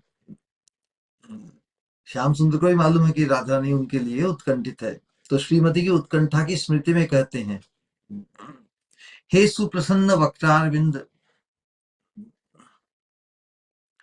यहाँ पर जो संबोधन है वो श्याम सुंदर के प्रति है ना, कि श्याम सुंदर ही तो सामने आए हैं। तो राधा रानी की उत्कंठा की स्मृति में, जिसका वर्णन हमने किया अभी ऊपर, श्रीमती की उत्कंठा की स्मृति में कहते हैं, याद दिलाते हुए श्याम सुंदर को कि हे सुप्रसन्न वक्त्रारविंद, हे सुप्रसन्न, वक्त्र मतलब मुख, अरविंद मुख कमल वाले, सुप्रसन्न वक्त्रारविंद, स्वामिनी की उत्कंठा की चरमता है तुम श्याम के साथ। स्वामिनी की उत्कंठा की चरमता तुम श्याम के साथ एक आसन पर बैठी है ना। तुम श्याम में ना, स्वामिनी की उत्कंठा की चरमता है तुम श्याम में, तो उनके साथ, श्याम के साथ एक आसन पर बैठी है स्वामिनी। उत्कंठा की अतिशयता के कारण प्रेम वैचित्र का उदय हुआ। प्रेम वैचित्र में श्याम सुंदर के अंक में ही राधा रानी विराजमान है, फिर भी राधा रानी में विचित्र भाव की वैचित्री घटित होती, जिसमें वो साक्षात मिलन, उनके आलिंगन, उनके अंक में विराजमान होते हुए भी श्याम सुंदर से विरह की उत्प्रेक्षा करती है, जैसे विरह होने वाला है। उत्कंठा की अतिशयता के कारण प्रेम वैचित्र का उदय हुआ। श्याम की गोद में बैठी बैठी ही हा नाथ, हा प्रियतम तुम कहाँ हो, यह कहकर रोने लगी स्वामिनी। वह अवस्था देखकर श्याम को आनंद विस्मय हुआ। श्याम सुंदर सोच रहे हैं कि मुझे ही पुकार रही, मैं तो, और मेरे ही अंक में विराजमान है। सुप्रसन्न मुख कमल, उत्कंठावती कब क्या कहती है, क्या करती है, इसका ठीक नहीं। विभोर या ओवरवेल्म है राधा रानी की, जो जो भाव वैचित्री है वो उसे अभिभूत करती है। श्याम सुंदर के अंक में साक्षात विराजमान होते हुए भी उन्हें पुकार रही है, विरह व्याकुलता की उत्प्रेक्षा करते हुए। तो उत्कंठावती कब क्या कहती है, क्या करती है, इसका ठीक नहीं। सभी समय किंकरी की सेवा या सानिध्य की आवश्यकता है। तो राधा रानी की जब ऐसी विचित्र अवस्था हो जाती है मिलन की अवस्था में, उस समय श्याम सुंदर भी बड़ी विस्मित हो जाते हैं, है ना। उस समय क्या करना क्या नहीं करना श्याम सुंदर को भी नहीं सूझता। तो इसीलिए सभी समय किंकरी की सेवा या सानिध्य की आवश्यकता है। अतएव तुम अपने दोनों के लीला राज्य में मुझे ले चलो। श्याम सुंदर के प्रति आज के श्लोक में व्यक्त हुआ है। किस प्रकार एक रहस्यमय कुंज लीला की स्मृति में ये दो संबोधन लिए हैं, हे मधुर स्मृति एवं हे कृपाद्र। कुंज विलास चल रहा है, देखिए। स्वामिनी ने श्याम सुंदर की लीला को ग्रस लिया है। स्वामिनी की जो भाव वैचित्री है उसके सामने श्याम सुंदर ठगे से रह जाते हैं। राधा रानी इस एक प्रकार के she is on the offence. ये ऑफेंस शब्द अच्छा नहीं है, जैसे स्पोर्ट्स में होता है ना, एक ऑफेंस और एक डिफेंस।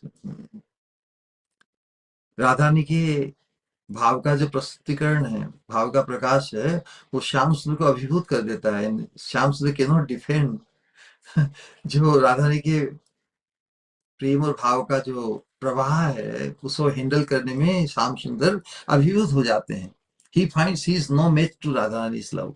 राधा रानी के प्रेम के सामने वो बिल्कुल कोई मैच नहीं है। तो इसलिए कहे कि स्वामी ने श्याम सुंदर की लीला को ग्रस लिया है। तुम खेलना नहीं जानते कहकर स्वामिनी हाथ पकड़कर श्याम को श्रृंगार रस के खेल सिखा रही है। जो अटकलें, जो स्टेप राधा रानी लेती है श्याम सुंदर को रिझाने के लिए, श्याम सुंदर उसके अनुरूप अपने आप को व्यक्त नहीं कर पाते।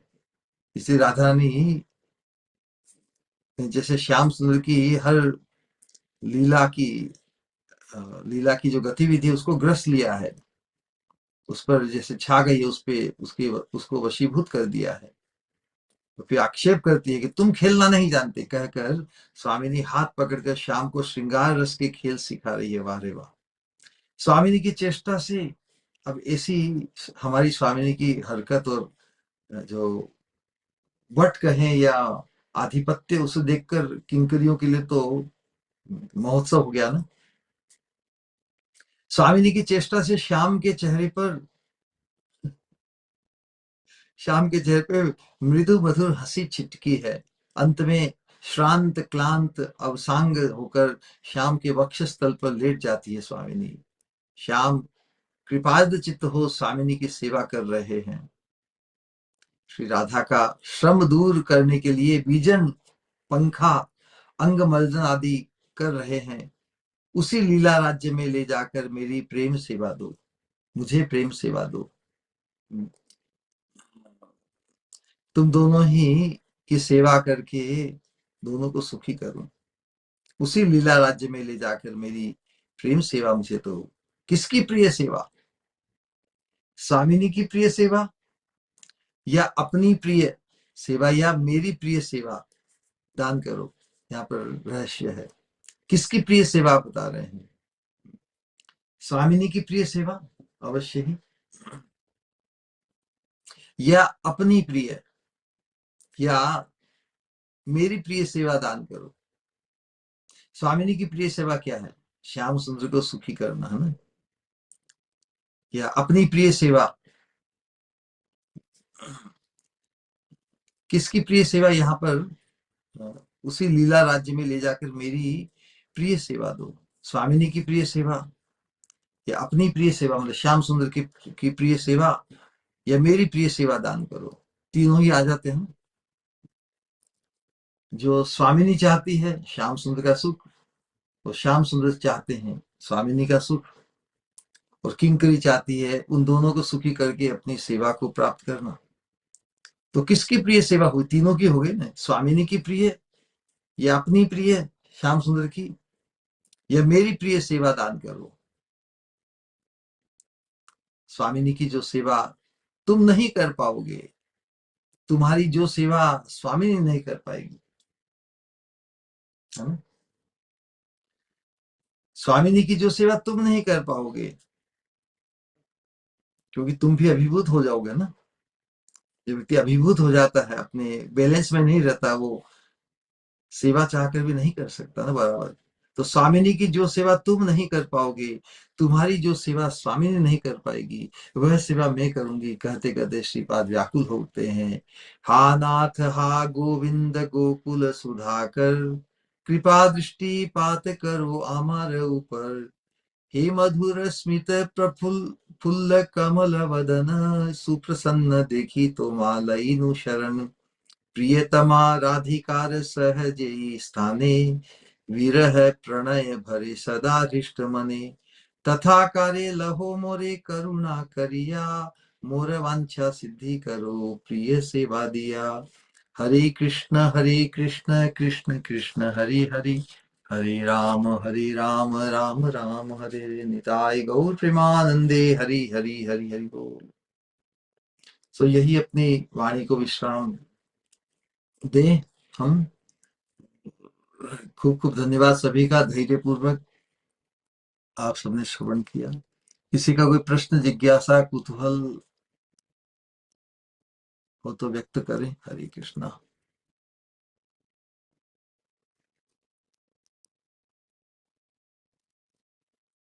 Hindi listeners, there is a difference between hearing and listening. Do you know the difference between the two? Mr. Andrew and Amanda. Hare Krishna, pranams. pranams. You want to take the pride that you are Hindi listeners. So is everybody else listening, not listening Hindi? Only you two are Hindi listeners? That's a very good point. Maybe it's more appropriate to put hearing. Listening is when you actually process and assimilate something, isn't it? Thank you for calling us out. Well, you are listening because you are getting some effect. You are being influenced by even apparent hearing. So when some influence is there, then it becomes listening. So that way it can be appropriate, both hearing and listening. Okay, welcome anyway. So anybody wants to say something, or any question or comment, etc. Hare Krishna.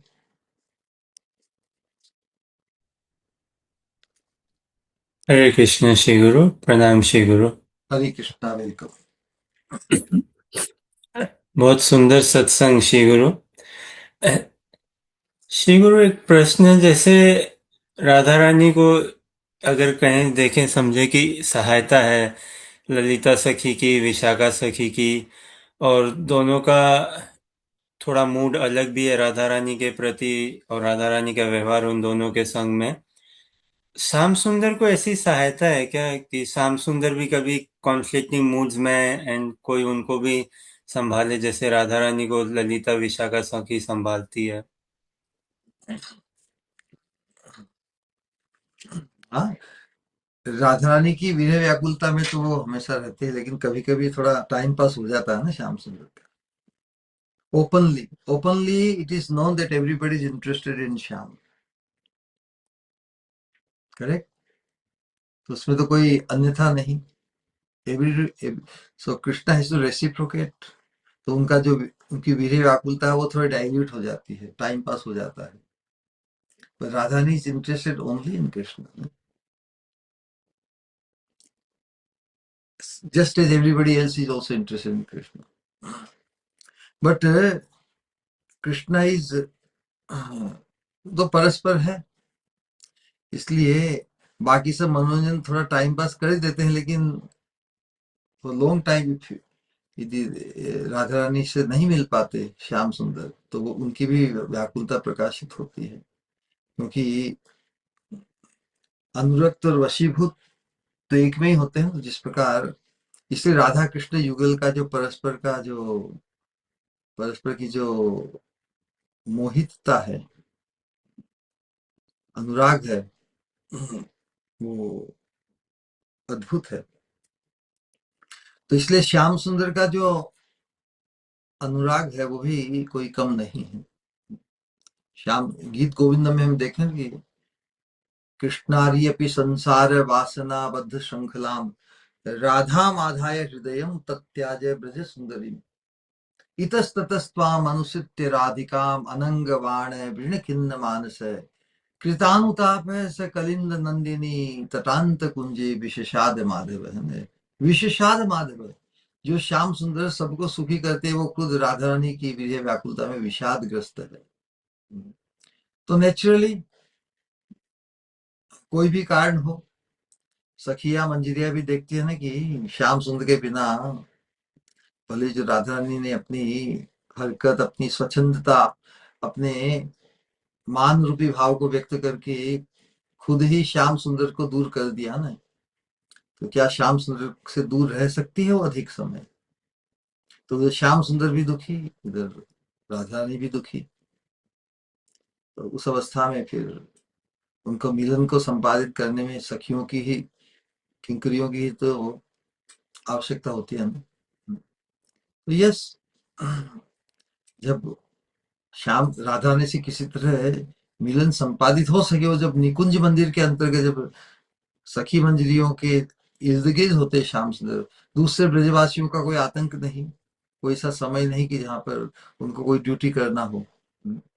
तो naturally जब तक राधा रानी से मिलन संपादित नहीं होता, तब तक वो वहीं अटके रहते हैं ना। राधा रानी को भी यही संवाद दिया जाता है कि जिस प्रकार तुम व्याकुल हो वो भी व्याकुल है। तो परस्पर की व्याकुलता का संदेश एक दूसरे को पहुंचाने से दोनों को बड़ा आनंद होता है। ठीक है, अब जो तुमको करना है करो। सब भी राधा रानी का जो मान है वो भी शिथिल हो जाता है, नहीं रहता है इसको। उस अवस्था में प्रिया प्रीतम का मधुर मिलन पुनः संपादित हो जाता है। तो ये नेचुरली है, अनुरक्त है ना। इतने अनुरक्त की वशीभूत हैं, दोनों ही एक दूसरे में इतने अनुरक्त हैं।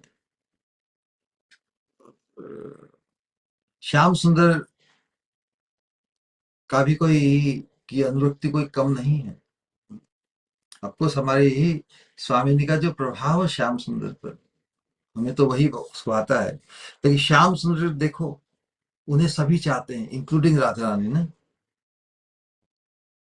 सभी से अपने आप को बचाकर, सभी से अपने आप को मुक्त करके श्याम सुंदर राधा रानी में ही एकांतिक अनुरक्त होकर ही परम संतुष्टि, पूर्ण संतुष्टि पाते हैं। तो इसमें श्याम सुंदर की भी तो महिमा है ना। और वही राधा रानी को भी विदित है। क्या करे, श्याम सुंदर है ही ऐसे सुंदर, सभी उनमें लुब्ध हैं। सभी जीव जगत सभी कुछ तो स्तृण भाव को प्राप्त है, तो परम पुरुष श्याम में आकृष्ट होना सबके लिए स्वाभाविक है। Radha Rani also acknowledges it. तो सभी दूसरी गोपियां भी श्याम में अनुरक्त है, उसमें कुछ दोष है क्या? स्वामी ने कभी इसको दोष नहीं माना। लेकिन श्याम सुंदर को पूर्णानंदित तो स्वामी नहीं कर सकती है, इसलिए तुम उन दूसरों में क्यों उलझ जाते हो इतने? यही आक्रोश है स्वामिनी का। इसलिए किसी कारण अपने प्रियतम श्याम सुंदर को पूर्ण आनंदित नहीं कर पाने का ही अफसोस रहता है राधा रानी को। इसलिए श्याम सुंदर जब पूर्ण आनंदित होने के लिए अपने आप को उपलब्ध नहीं करते, इसलिए रोष आ जाता है, मान करती है, वहां क्यों गए, वहां क्यों अटक गए? तुम्हें मालूम है तुम्हारी पूर्ण तृप्ति वहां नहीं होगी, यहीं पे होगी, तो फिर तुम डायरेक्ट यहाँ पे क्यों नहीं आ जाते मेरे पास? यही राधा रानी का आक्रोश है और कुछ नहीं। तो श्याम सुंदर भी देखो ना, राधा रानी के मान के कारण या अनेक जो योग माया के द्वारा जो अनेक बाधाएं वार्य मान्यताएं हुई है, उसके कारण राधा रानी से मिलने की उनकी उत्कंठा हमेशा ही बढ़ती ही रहती है। तो श्याम सुंदर सबसे निवृत्त होकर राधा रानी के पास ही आकर पूर्ण तृप्ति को लाभ करते हैं।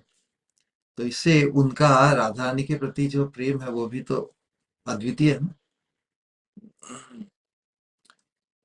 लेकिन राधा रानी का जो प्रेम है वो इतना विशेष है कि राधा रानी का प्रेम ही इतना विशेष है कि भले ही पूरा जग चराचर, पूरा ब्रज, सभी कुछ श्याम सुंदर को पूर्ण विशुद्ध प्रेम ही करते हैं, लेकिन राधा रानी के प्रेम की माधुरी, उनके भाव की वैचित्री, मादनाख्य महाभाव का प्रभाव इतना प्रबल है कि श्याम सुंदर सबके प्रेम को आत्मसात करके भी राधा रानी के संग को पाए बिना तृप्त नहीं होते।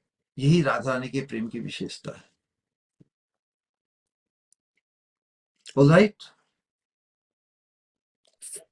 अद्भुत सुंदर श्री गुरु। श्याम सुंदर अनंत काम है। श्याम सुंदर की अनंत कामता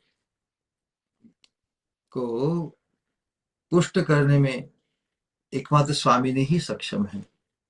जैसे अनंत कोटि अनगिनत गोपियों के बीच में भी अनगिनत गोपियों का संग भी श्याम सुंदर को नहीं रोक पाया राधा रानी के अभाव में। राधा रानी के अभाव को पूर्ण नहीं कर पाया, मिटा नहीं सका। ऐसा प्रभाव है हमारी स्वामिनी का प्रेम, जिसके वशीभूत है पूर्ण रूप से श्याम सुंदर। शासित तो वे सबसे होते हैं, ब्रजवासियों के पूर्ण प्रेम, और भगवान कहते हैं कि हम भक्त पराधीन, ब्रजवासियों के प्रेम के पराधीन है, उनके द्वारा शासित है। पराधीन होना मतलब शासित होना है ना। पराधीन होने का मतलब उसके द्वारा शासित होना, उनके प्रेम से बंधे हुए हैं, उनसे स्वतंत्र नहीं है, भगवान कहते हैं। लेकिन वशीभूत राधा रानी के हैं। बहुत बार हम किसी के द्वारा शासित हो बराबर है, लेकिन हम जिसके वशीभूत है उसी का चिंतन करते हैं। तो भगवान सभी ब्रजवासियों के शासन से भी उनके उनके प्रेम की एक मर्यादा है ना, संबंधानुगा प्रेम है उनके प्रति। उन सबके संबंध को समय स्थान निभाकर फिर अपने आप को छुड़ा कर, मुक्त करके राधा रानी के वशीभूत होने के लिए ही लालायित रहते हैं। ऐसी अवस्था है। तो ये जानते हैं एक दूसरे को, एक दूसरे में ही अनुरक्त है, हमेशा हमेशा के लिए एक दूसरे के लिए आतुर है।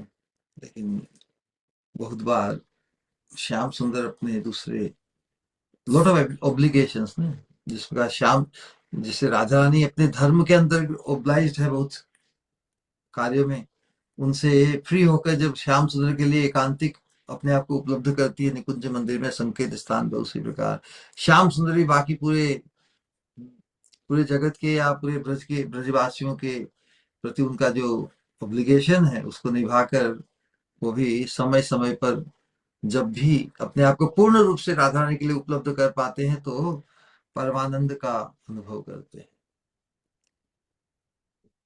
ऑलराइट देन, हाँ।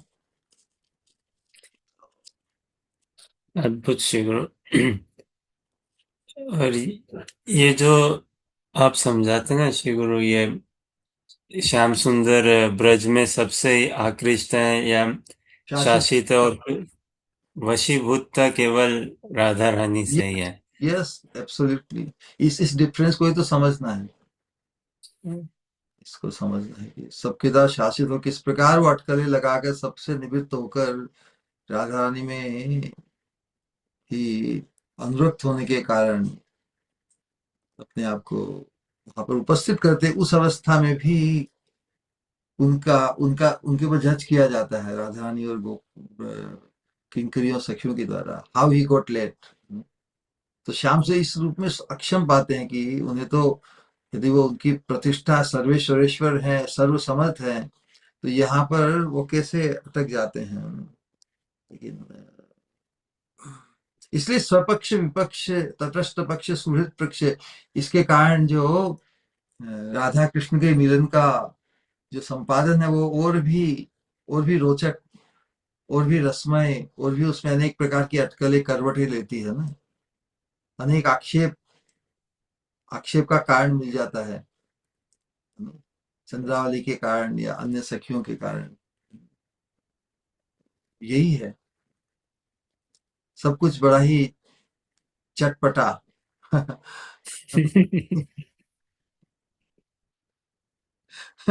जिन्हें जिन्हें दोष स्पर्श भी नहीं कर पाता, उन्हें अनेक प्रकार के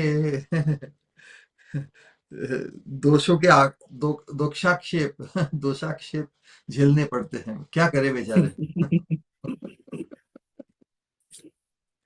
जिनके निर्दोष होने का चिंतन करके जीव निर्दोषता को पाता है, उन्हें इन ब्रज गोपियों और राधा रानी के द्वारा जज किया जाता है। तो जो भी जजमेंट आता है उसको वो without complain, without any objection स्वीकार करना पड़ता है, अदरवाइज आउट।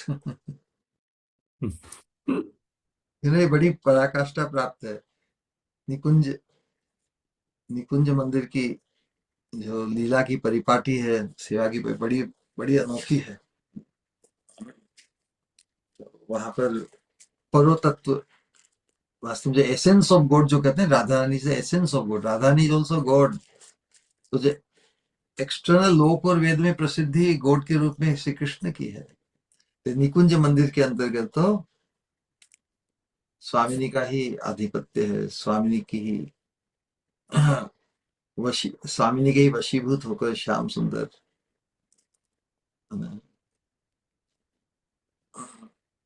सेवक बनकर, राधा रानी का जो प्रेम है वही गुरु है। शासन तो गुरु का ही होता है, और उस शासन से शासित होकर श्याम सुंदर परमानंद को प्राप्त करते हैं। क्या किसी को किसी का शासन अच्छा लग सकता है? हम तो स्वतंत्र होना चाहते हैं, हर कोई व्यक्ति स्वतंत्र होना चाहते हैं शासन से। किसी न किसी के शासन से शासित होकर त्रस्त है। तो यहाँ पर तो जो परम शासक है वो सभी पर, सभी के ऊपर शासन करने से मुक्त होकर वो शासित होने के लिए निकुंज मंदिर में आकर विराजमान है ना। इतना बड़ा पैराडॉक्स, इससे बड़ा पैराडॉक्स क्या हो सकता है। सब चाहते हैं कि श्याम सुंदर हम पर शासन करे इत्यादि। वो सब पे शासन करते करते वो इतना समय निकल जाता है, तो श्याम सुंदर कहते हैं आउट ऑफ एवरीबॉडी,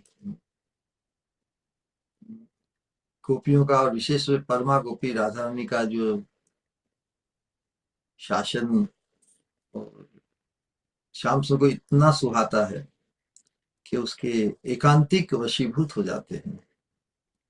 वो एकांतिक अपनी स्वामिनी के प्रति वशीभूतता को देखना ही किंकरियों का महोत्सव है, महामहोत्सव है। All right, so श्री गुरु, वास्तव में आपके मुखारविंद से निकले हुए दिव्य वचन यही परम शास्त्र वाणी है श्री गुरु। यही शास्त्रों का सार है, यही परम सत्य, यही परम शास्त्र की वाणी है। ये जो विरोधाभास श्री गुरु, ये हर सत्संग में इतने इतने पराकाष्ठा को पाता है श्री गुरु। ऐसा विरोधाभास कहीं सुनने या श्रवण या नोवेयर श्री गुरु। और जिस हिसाब से ये ऐसे तो मिल जाएंगे शायद शास्त्रों में, लेकिन जो सुहृद पक्ष है, तटस्थ पक्ष है, स्वपक्ष विपक्ष है, लेकिन इन सब का जो प्रयोजन और इसमें जो आप मैग्नीफाई करके लेके आते हैं श्री गुरु की, वास्तव में मूल रूप से प्रयोजन या सिद्धांत या बात क्या है। अद्भुत श्री गुरु, कोटि कोटि प्रणाम श्री गुरु।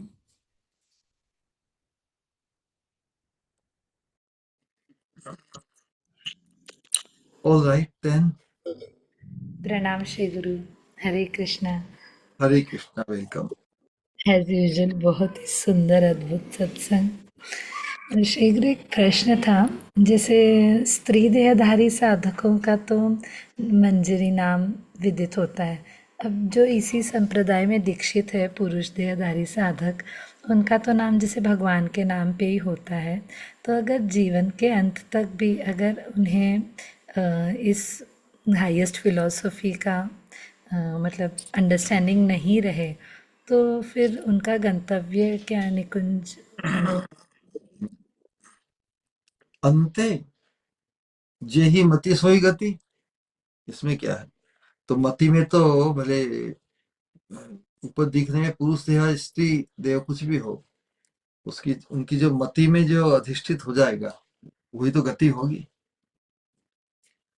तो नेचुरली स्वरूप की जागृति पर जब तक स्वरूप की जागृति इज इंडिस्पेंसेबल, स्वरूप की जागृति जब तक नहीं हो तब तक स्त्री देहधारी साधकों के लिए भी नायिका बुद्धि का प्राबल्य बना रहता है।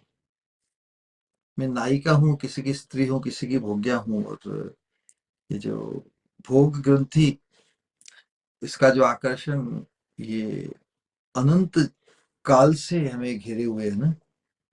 इसलिए स्वरूप की जागृति महत्पुरुष की कृपा से, भगवत कृपा से हो जाती है तो फिर वो सुरक्षित है।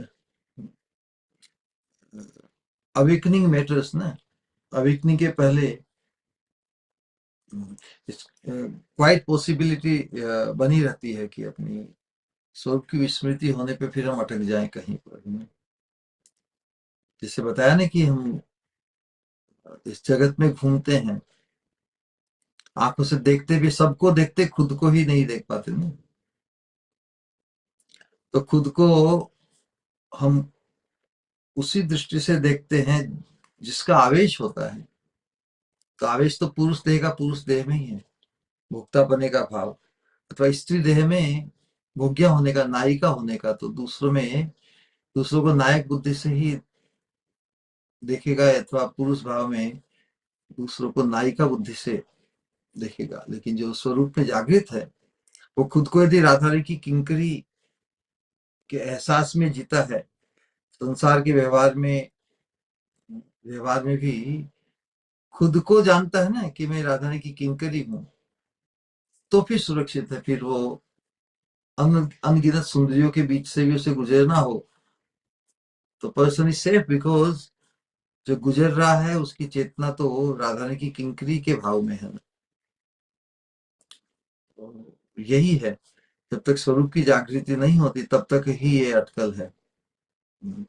किंतु परंतु दैट्स व्हाई इस अनुशीलन के माध्यम से हम अपने स्वरूप में जागृत हो जाए। बार बार जो अनिवृत्ति होगी, बार बार हम रिमाइंड कराएंगे अपने आप को, और राधा की किंकरी होने के एहसास में ही जिएंगे अधिक से अधिक। जिस प्रकार कीर्तनीय सदाहरि है ना, तो कीर्तनीय सदाहरि का तात्पर्य कि हम अपने आप को भगवान की जो महिमा है, भगवान का जो आनंद है, भगवान जो आनंद विग्रह है, उनके चिंतन में अपनी स्थिति का बोध होता है ना। तो भगवान की कीर्तनीय सदाहरि है, तो वो किसके द्वारा? हमारे द्वारा, मेरे द्वारा, तुम्हारे द्वारा, सबके द्वारा। किस रूप में, किस भाव में, वो तो डिटरमिन्ड होगा ना अपनी अंतर की अंतस चिंतन से। तो हमारे लिए कीर्तनीय सदाहरि की परिभाषा ही है राधा कृष्ण युगल का नित्य विलास। उस प्रकार ही हमारे लिए वो परम कीर्तनीय है, न कि अन्य किसी भाव से या अकेले कृष्ण नहीं। हमारे लिए तो युगल विलास से ही, युगल विलास का जो कीर्तन है, युगल विलास की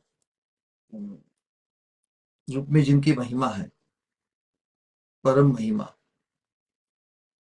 उसी रूप में कीर्तनी है वो सदा। तो किंकरी होकर ही हम उस प्रकार के कीर्तनीय सदाहरि अवस्था को प्राप्त कर सकते हैं। एडवांटेज और जो डिसएडवांटेज है, दोनों को ही एक एक है। लेकिन स्त्री देह में यदि आवेश भोग्या का या नायिका बुद्धि यदि शिथिल होती है, तो उसको अधिक एडवांटेज रहता है सहज ही अपनी मंजरी भाव को अंतर में पुष्ट करने के लिए। लेकिन ये वर्तमान देह किंकरी नहीं है। वर्तमान देह में जो ये स्त्री देह है, ये हमारे अंतर आवेश को पुष्ट करने में सहायक बन सकता है ना। बट नॉनदलेस जागृति इज एसेंशियल, जागृति इज इंडिस्पेंसेबल। जागृति के अभाव में तो स्त्री देह में भी नायिका बुद्धि का प्राबल्य रहेगा,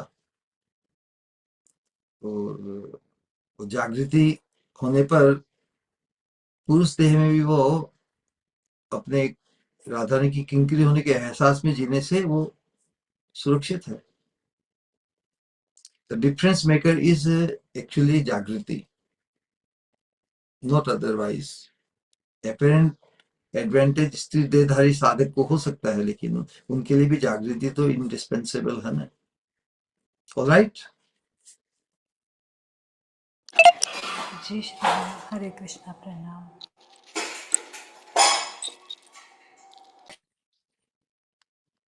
ऑलराइट देन। निताय प्रणाम गौर, श्री गुरु। हरे कृष्णा। हरे कृष्ण। कुछ कहना है कहूँ? श्योर। सबसे पहले तो बहुत बहुत ही अद्भुत,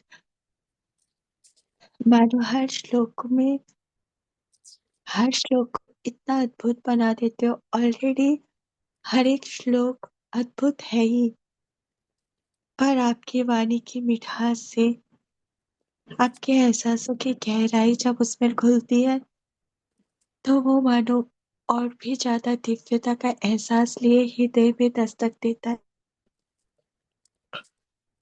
आज भी जिस तरह से ये गिरिधारी को श्याम सुंदर के साथ जो मंजरियों का, जो तुलसी मंजरी का जो वार्तालाप, जो ये अनुमोदन, जिस तरह से आपने व्याख्या की, बहुत ही अद्भुत। और उसके साथ साथ जो भी श्लोक आते हैं, अगर यूं देखो तो कुछ श्लोक ऐसे लगते हैं कि ये कितना हार्ड होगा, पर जब आपकी वाणी से वो निकलता है, इतने मधुर, इतना मधुर एहसास वो बिखेर देते हैं कि बस यही कहने को दिल करता है मधुरम मधुरम मधुरम मधुरम।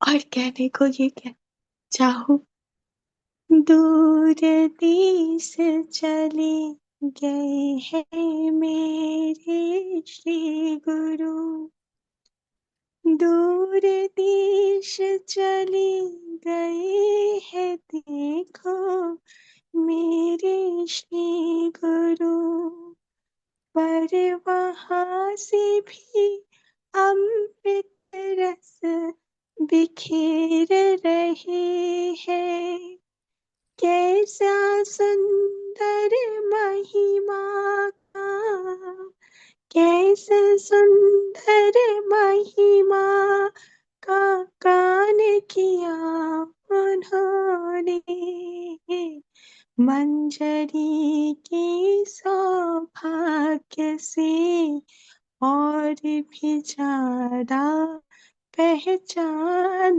करवाए, गिरधारी से कहे मंजरी सेवा तुम दे दो ना ऐसी, जब हो तुम मेरी स्वामिनी संग, स्वामिनी हमारी जो सखी विशाखा के साथ भी इतनी सहज है, ये जाना मानो आज पहली बार। कितनी धन्य धन्य अनुभव करती होगी विशाखा सखी, कि स्वामिनी है उनके साथ सहज इतनी, कह देती है मन का हर अनुराग उनसे, संकोच नहीं करती। और जो तुलसी मंजरी कहती है गोविंद और गोकुल सुधाकर से, कि दे दो ना मुझे वो सेवा जो हो स्वामिनी को प्रिय, या अपनी प्रिय या मेरी प्रिय सेवा दान करो, तो मैं कहूँ मेरे श्री गुरु से, क्योंकि जाना, देखा और महसूस उन्हीं को किया, तो कहूँ मैं, ओ मेरी श्री गुरु रूप स्वामिनी, कृपा दृष्टिपात करो আমার উপর, এই মধুর স্মিত ফুল্ল কমল বদন, সুপ্রসন্ন দেখি তোমারই শরণ, দিও তুমি নিজ চরণের সেবা, সেবারস সৌভাগ্য से করিও না বঞ্চিত আমায়। हर कहूँ मैं आपका ही गुणगान गाऊं सदा, आपका ही नाम रटूं हर पल, सेवा रस में डूब जाऊं ऐसे, कि कोई ना और भान रहे मुझे। जो सौभाग्य, जो एहसास, जो राधे श्याम का एहसास हृदय में हर पल मानो रोप रहे हो, जो पहचान देना चाह रहे हो, जो लालसा हृदय में हर एक सत्संग के साथ मानो और जागृत करने की कोशिश हमेशा करते हो, उसके लिए धन्यवाद शब्द कैसे सफिशिएंट हो सकता है,